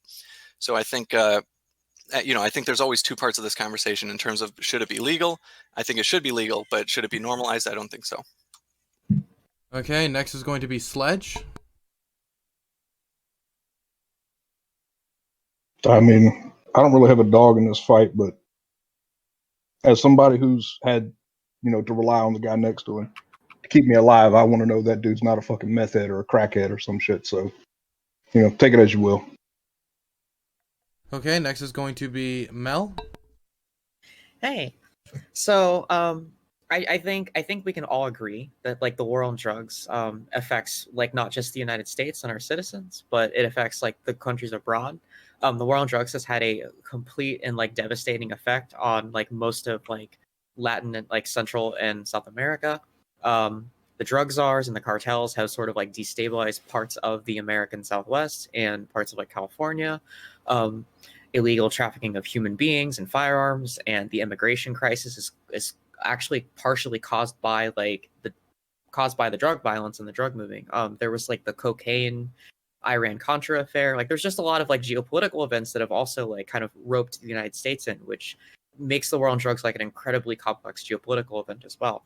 In terms of domestic policy, we have like hundreds of thousands of minor drug offenders that just sit in jail for like basically being caught with like a couple ounces of weed. And I just feel that like there are so many studies that prove that like from a standpoint of just like when you decriminalize the most common thing that is usually like, so like marijuana is a class 1 drug, for example, and that's the thing that gets most people in trouble. So if you decriminalize it and sort of make it commonplace, you actually learn that like the usage actually eventually goes down because people aren't chasing the sort of illegal like availability of the drug.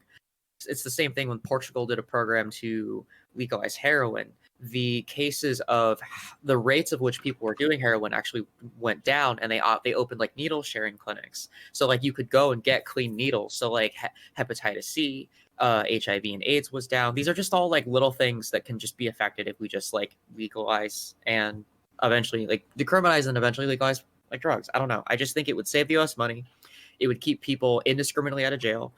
We would spend less taxes on things on the program. And like the war on drugs was partially like a Richard Nixon silent majority kind of like fear of the, like fear of a group of people he didn't like politically. So I don't know. It just seems in everyone's best interest from any sort of political standpoint to just legalize. To decriminalize to eventually legalize drug use. And that's really all I got. Okay, next I'm gonna throw over to Demon Machine. I mean, clearly we have to ban all drugs because it's just like the word. No, I'm just kidding. I don't really care. I think the war on drugs is stupid. We have things banned for no particular reason, and in a lot of cases they seem rather silly or counterproductive, like hemp and weed and all that shit. So I would just pretty much do what everybody else has been talking about. Legalize it, make money off of it, use that to, of course, probably say you probably shouldn't do this unless you're prepared for it or you know what you're getting into at least. And just let people do what they want to do, mainly. Okay, next I'm going to be throwing it over to... One moment. Okay, next I'm going to be throwing it over to Dario. Sure. You know what? I actually really agreed with like what Ross Lewis was saying, but I don't understand why he stopped so early with sort of his sort of reading of the list of side effects. So here are some like super like dangerous side effects. It can increase your risk of heart disease, linking to like different skin diseases, increases the risk of type 2 diabetes, increases the risk of cancer, depression, skin. Oh, wait, I was reading sugar side effects. Oh, yeah, my bad. Sorry. No, I mean, yeah, Sugar's legalize. Yeah. No, yeah, legalize all drugs. I mean, it's simple, really. That's the point. Do we have any opposition on this? Does anybody in here is not really in favor of it with a yes positive to the question? No? Well, what about our Catholic? We have a Catholic in here. Can I ask a question? Sure. I mean, if you guys want to talk about, we got a little bit more time left. We could go to the bonus question quick, or we can talk about this. All I'll say Sir. is, oh, sorry. Go ahead. No, go ahead. You started. Oh, I was just going to say, like, inherently, I'm not in favor of individuals getting addicted to drugs.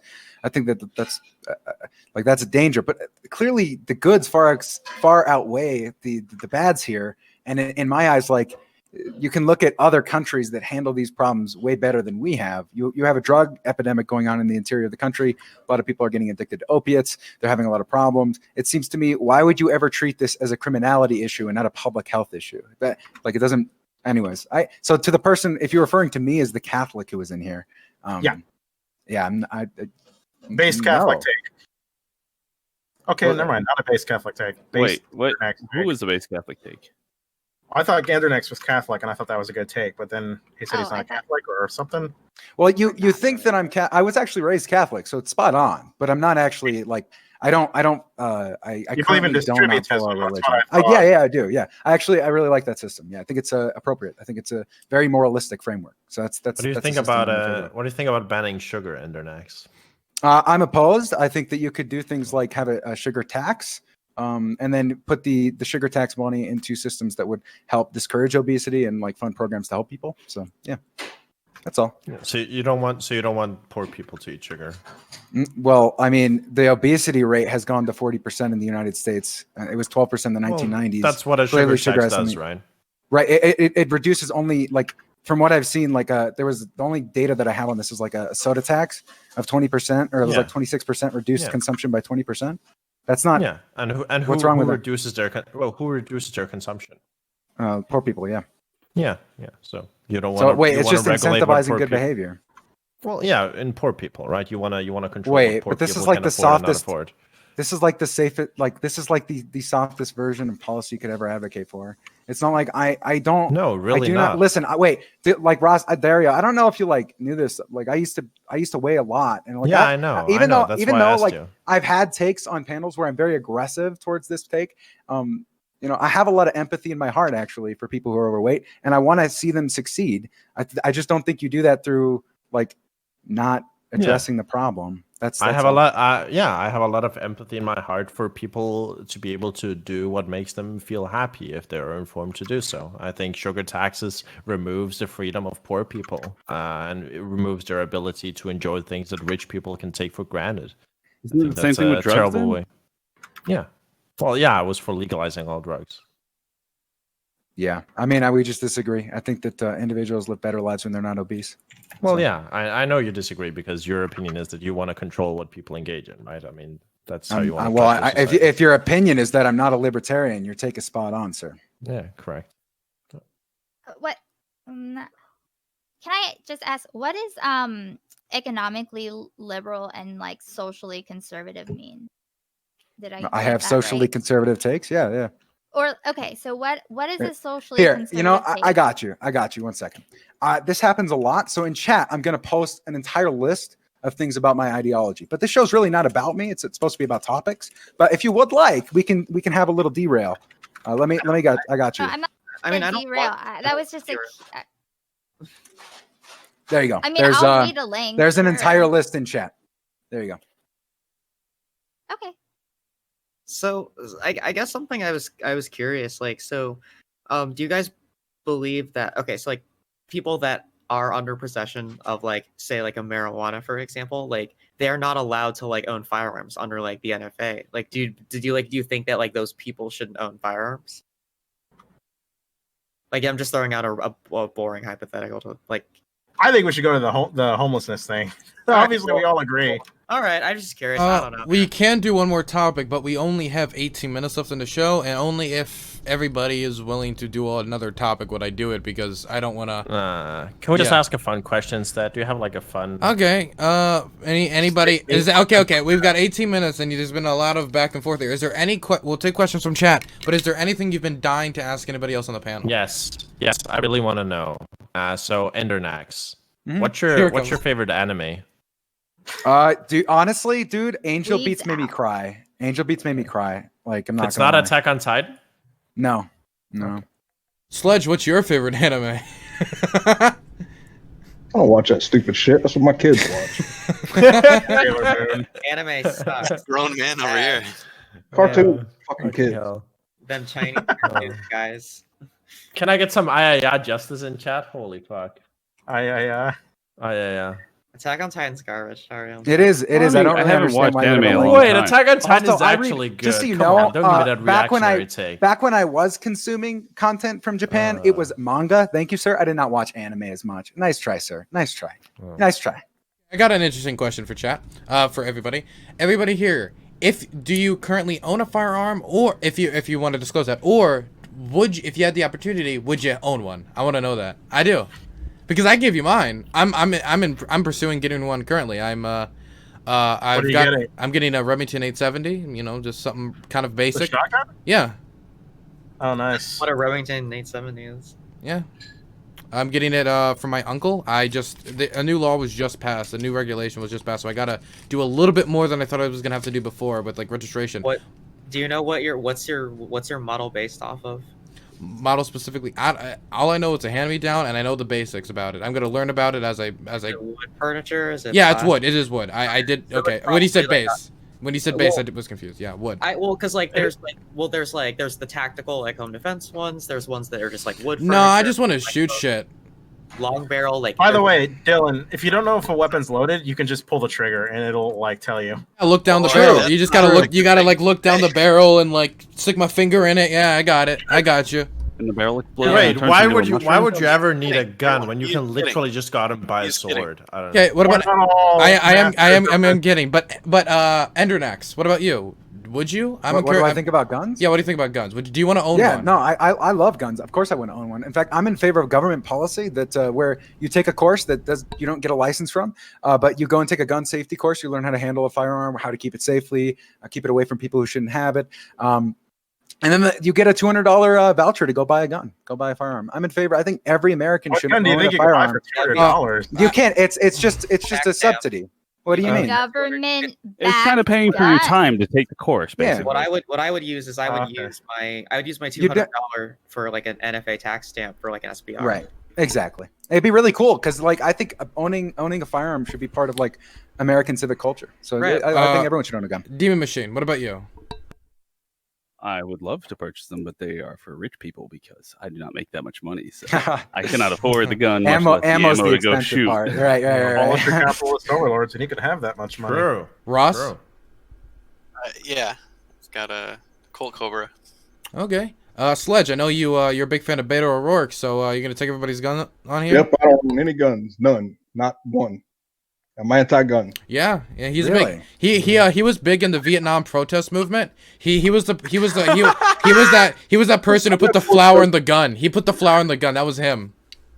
I mean, he looks old Actually, enough to yeah. totally be that guy's dad. Sledge was the senior advisor to Beto O'Rourke's campaign before he came out and said he was going to take everyone's AR-15s away. Yeah, Sledge was personally going to do it. He was going to kick down everybody's door and take their gun. Yeah, Sledge was gonna come in with his guns and be like, "Hey, give me." Okay, LSP.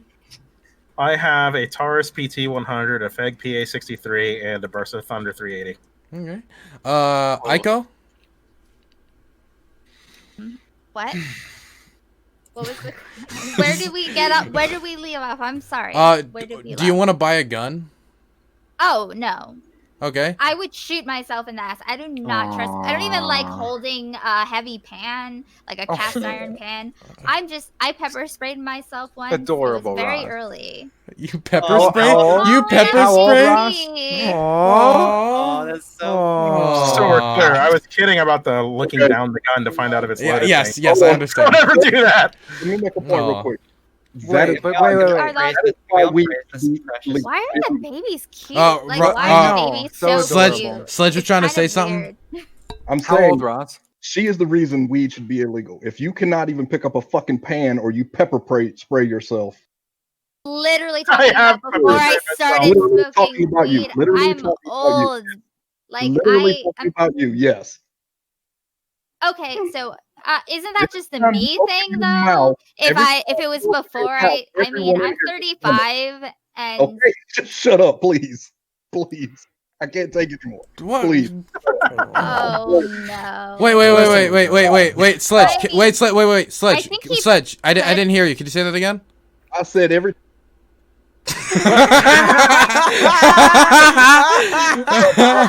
He muted you. Those are good to me. Wait, Oh, I had to do it once. Are Okay. you anti-free speech, Dylan? No. Do you? Whoa, are you trying to censor your ideological? This is a Burns tatership, okay? They get look. I censor my opponents, and there's no ooh in chat for a reason, okay? This is why we need to rise up. Dario, would you Gamers buy rise up. Dario? Would you buy a gun? Listen, this is my stance about guns, okay? I think the world would be a much better place if we could confiscate every single gun in the world in the United States, and then, and this is the kicker, everybody gets a free voucher for a sword of their choice, any sword, for free. Everybody. Good Japanese Okay, style. I got one problem with that. I got one problem with that, partner. Look, but the sword no go boom. I want it no go boom. Actually true. Hey, Dude, depends on how hard you hit it. Dario, dude. You Dario. clearly never had a gun, dude. Hey, the come minute you shot a gun, you'd be like, damn, that sword thing. Wow, I was really missing out. Yeah. Just saying. Dude, you underestimate the years that I've spent in this. I feel so tough now. He doesn't know what I'm capable of. Wait, okay? is your favorite anime Attack on Titan? It actually isn't. It's actually Sword Art Online. Oh my god. Garbage. Okay. What's another Zach? I'll take questions from chat. I didn't even get to say my gun thing, Dylan. Yeah, Mel. I already knew you have like a million guns or something. I don't actually. You want guns? Can I answer the gun question? I was really excited to talk about it. Wait, Endernax. Okay, Mel. Sorry. Or did Endernax not have? Or was he? No, Mel. I was joking. It's fucking with you. Yeah, dude. I think everyone should believe in their civic American Second Amendment duty, and everyone should own a firearm. I've been shooting firearms pretty much since I was about 5 years old. Grew up in a military community. I've shot stuff from like your basic like Ruger 22 all the way to like class 3 level shit. So the greatest feeling in the world is to be able to mag dump an AK-47 into like a bunch of concrete and basically hear the Soviet anthem blaring in your head. Fuck the United States. Okay, but just in Minecraft, obviously. So I basically have a concealed carry permit. I usually try and shoot as much as I can. It's just a 40 caliber. It's nothing like fancy, What is it? It's a Springfield XD. It's not great. It's Springfield XD is great. What are you talking about? I'd much rather shoot like Gen 2, Gen 3 clocks, but I mean, I'm They're not expensive. You can probably sell the Springfield for it or trade it in. No, I'll get like half price or a quarter. I'm not gonna get that much. So currently, like my like big project, I guess, when I have time, like when places open up, is I want to go to like we have like a Brownells around, and I'm working on like building an AR-15. So I'm probably gonna stick like a 14.5-inch barrel on it. I don't really know. I gotta buy my upper, my lower. It's just like all on my list of things to do. I don't know. I just think everyone should own a gun. Everyone should be civically responsible, and everyone should shoot. I don't think it matters what your political ideology necessarily is. Like, you have the right to defend yourself. You have the right to defend your property, and like just like yourself as a person. And so, wait, how do you reconcile that with communism? Like, okay. Hey, this is we are all uniting on a shared value besides the European here of guns. Listen, I agree. I just think it should be swords instead of guns. Wait. Everybody should have the right to defend themselves to the death. Okay, wait. In the fucking arena. Dario, okay. So, let's balance this out. Okay, so you're at the range, you see a target, you cock it, you aim down the range, you're trying to get right. Let me finish. Oh. And you aim it, boom, you hear it, you feel the kickback, and you see it hits target, made impact, feels so good. Or have you ever thrown an axe though? I've thrown an axe. I will say axe throwing is fun, but it's not as fun as shooting guns. So true. I think that Can I answer okay, Grimace, shut the fuck up, dude. I'm not LARPing. Fuck you. Just literally actually fuck you and go fuck yourself, please. True. Is it I hate that guy too. I normally don't interrupt to people, but I've actually shot more gun. Like, the thing is, I have shot more firearms than some Republicans. Do not fucking come in here and tell me that I don't know how many things I can name manufacturers, I can name individual serial numbers and gun parts, and do you know the difference between an M143 round, ball ammo types? We can go all fucking day, dude. Okay, Sledge, I got a question for you, and I'm about to put you under some pressure too, so you get ready, okay? I don't need you crying on me, okay? Why are the Blue Jays struggling so bad? I don't know. Why would that affect me at all? You're sure? Emotionally? This is like my daughter's softball team. Oh, I just saw the Jays. Okay, never mind. Look. Okay. I just saw you look like the type of guy who wants to take a plank of wood and hit a ball or something. Well, I do play baseball and softball, but I mean, I also coach my kids because I'm involved in their life. Hell yeah, a good dude. parent. You should care. That's cool. That's pretty dope. That's what I was so sad about this when coronavirus hit. I was literally the first time I was coaching my youngest son's baseball team, and we were gonna have so much fun, and then they canceled everything. Yeah, they canceled football here. My little boy's supposed to. I mean, I want people to be safe, not die. So sorry. I got baseball. They're all over the field. I got one. This is a great question. If you had to adopt one policy from the opposing side of the political spectrum, which would it be? You all got to answer it, and I'm gonna start with Mel. Wait, what? Sorry. You had to adopt one policy, no choice. You had to pick one from the opposing side of the political spectrum. What would it be? Oh, I had to pick one side from the. Do I have to like it? What's my? I guess you have to like either your least hated or the one you like. Man, this is actually really hard. Can you come back to me second or third? Okay, Endernax. Dude, what the fuck? So what? The opposite is socially liberal, economically conservative? Yeah, that would be your your opposite. Dude, they have the shittiest takes.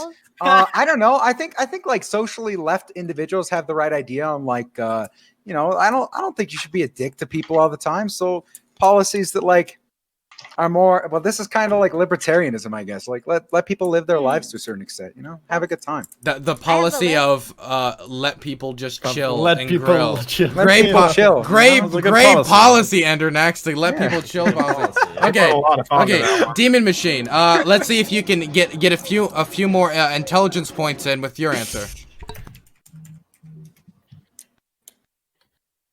Thinking from the opposite side, what do I like from communism? I guess just helping people and just being nice, and that we should all be a part of a community. Hey, David. Yeah. That means you like communism.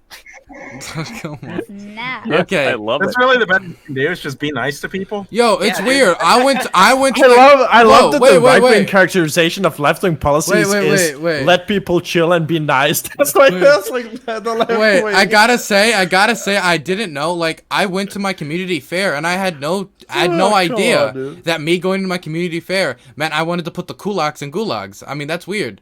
But Dario, I'll go to you next. No. Listen, okay. I mean, I guess we already alluded to it. I mean, I would generally be for supporting tax cuts, but I guess with the caveat of I want to choose what funding gets cut. I guess. Yeah. Okay, Ross Lewis.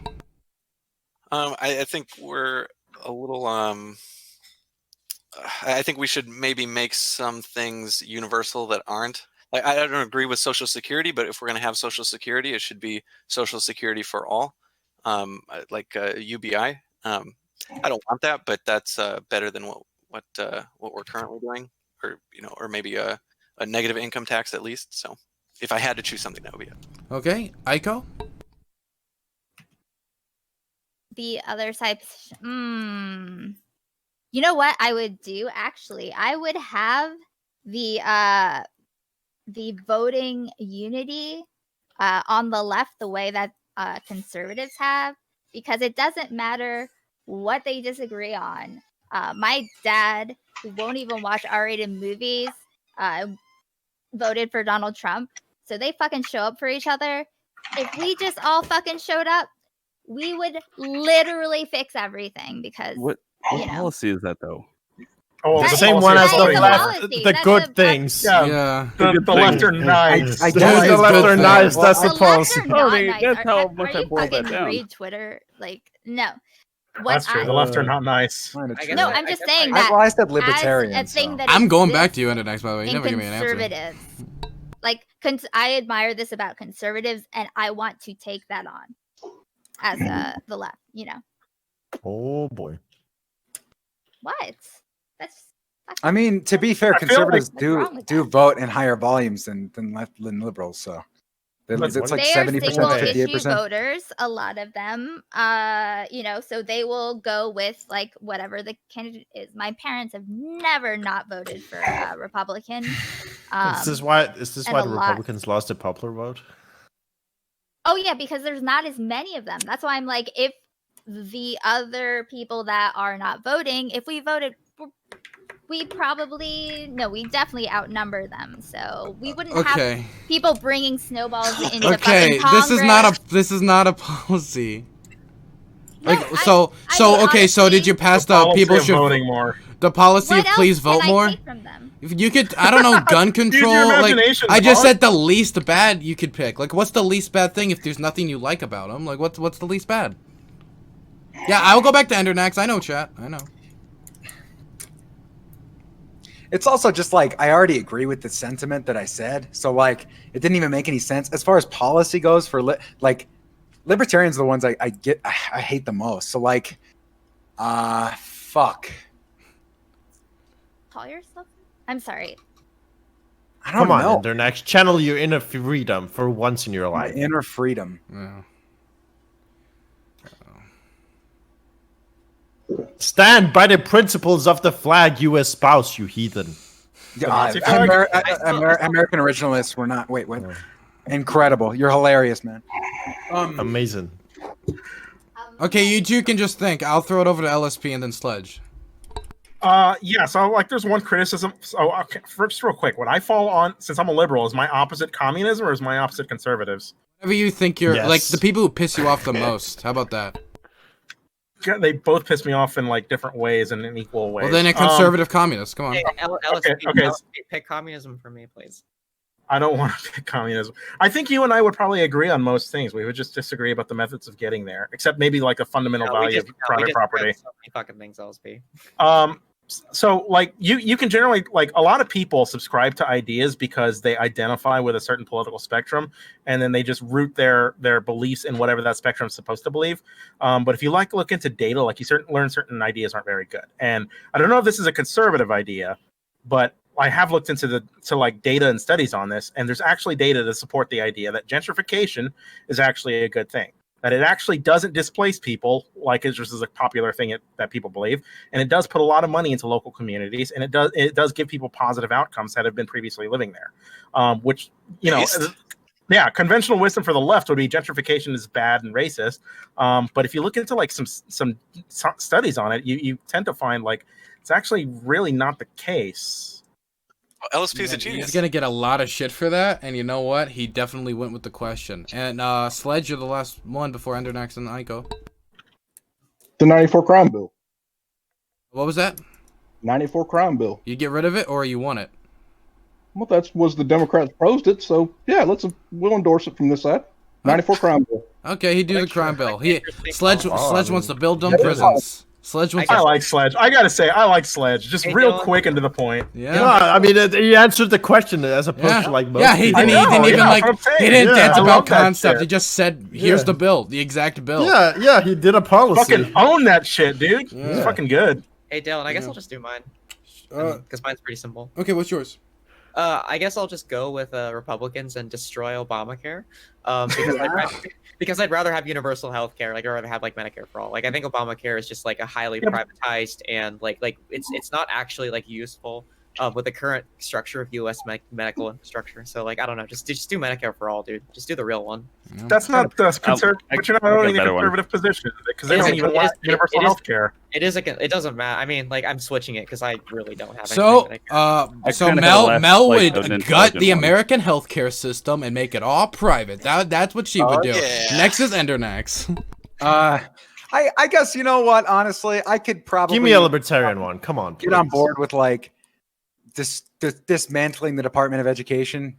You know, I honestly, you know, as much as I've said it as a meme, unironically, it might not lead to the worst outcomes. Wild West it. Fuck it. Why not? Okay, that's one. That's a take. And finally, Ico. Quite literally vanished. Okay.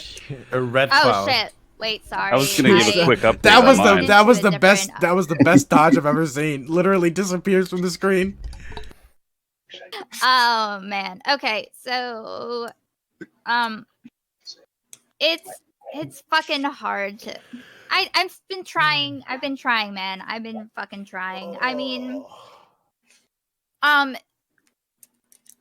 don't know. I honestly, I can't think of something right.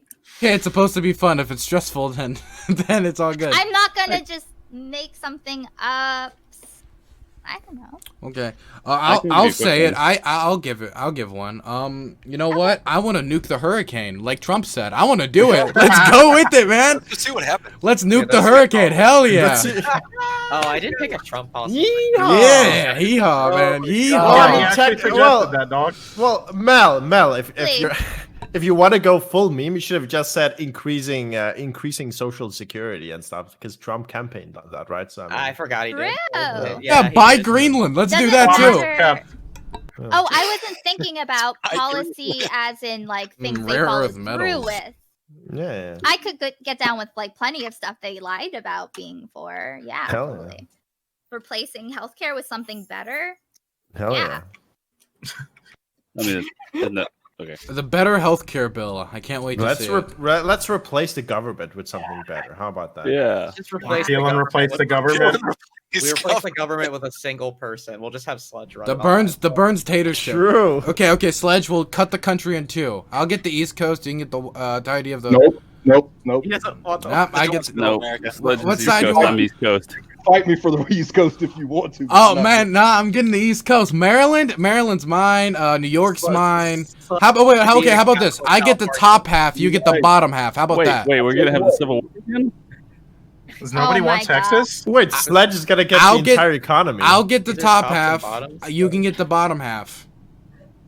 Wait, so Sledge is gonna get Texas and California? No, we'd split California. I'd get like 1/3 of California. Just do it like a custody battle. You get it on weekends. He gets it on Thursdays. Yeah. We gotta alternate weekends. I mean, oh, you want to get me California? I'll take California. Hell yeah. Enjoy. Yep. Okay, there it is. There's your new country, everybody. Sledge gets the South. I get California and the North. Honestly, I think Trump would be better than what you're describing. There we go. I'm sorry, what? I'm sorry, what? Who said what? I said Trump would be a better president than what they're describing. I don't know what you're talking about, man. You know what? I think he's president right now. No, I think you're right, LSP. Actually, know I don't that- think there's not a good solution to this two-person system. So what we should do is just abolish the government. I think that's an idea. Abolish it. About freedom, about government oppression, can I just say one thing? There are people actually being fucking dragged, like just snatched off the street and into unregistered vans by fucking federal plainclothes cops, like literally on my fucking streets that I walked down, like the Whole Foods I would meet dates in front of, like fucking insane. And I feel like if you care about freedom, maybe you should care about that. You met your dates in Whole Foods? What? Almost like unmarked What is undercover? How is this related? It's my no, because someone said something about figure. Trump being like a better president than whatever they're describing, and I'm just saying that there's literally no. Girl, it was a joke. It was a meme. Okay, it was a joke. I'm not Okay, serious. I was talking thank about. you. We were talking about having a custody battle over California. Listen. I would not be. That would not be the. Dylan, worst can I thing change my Dylan, policy finish position? this. Dylan, let me change my policy position. Okay, I what would is it? like, I would God. like to ban every single drug. So Aiko cannot smoke any more weed because I can't understand that. Dude. I would like to change mine real quick, it's and I can get on board with something that resembles universal health care. It's just a really, really down nitty gritty how we fix it, or how we set it up. But that's something you can love to convince talk me if about you try it enough. That's what I Medicare for want all. to talk about. Like, I want to talk about Medicare, but not not in the way that I guess liberals parse it, because I think liberals do a really piss poor job at explaining it and like trying to evaluate it for like the working class. Are liberals good at anything, Mel? No, liberals are trash. Beating communists. What? Well, the Beating thing is, okay, That Mel. doesn't even- Well, Mel, that's the not thing is, as long as I could tell, right? You said fuck America, and I mean, I have seen a lot more people say fuck America than fuck the Soviet Union, but I think that's also because America's still around. I don't stand the Soviet Union though, guys. You I mean, that's- just stand 85% of Stalin. That's not standing the Soviet Union. I also have never said Technically true. I've How do never you feel said about the Democratic People's Republic of Korea?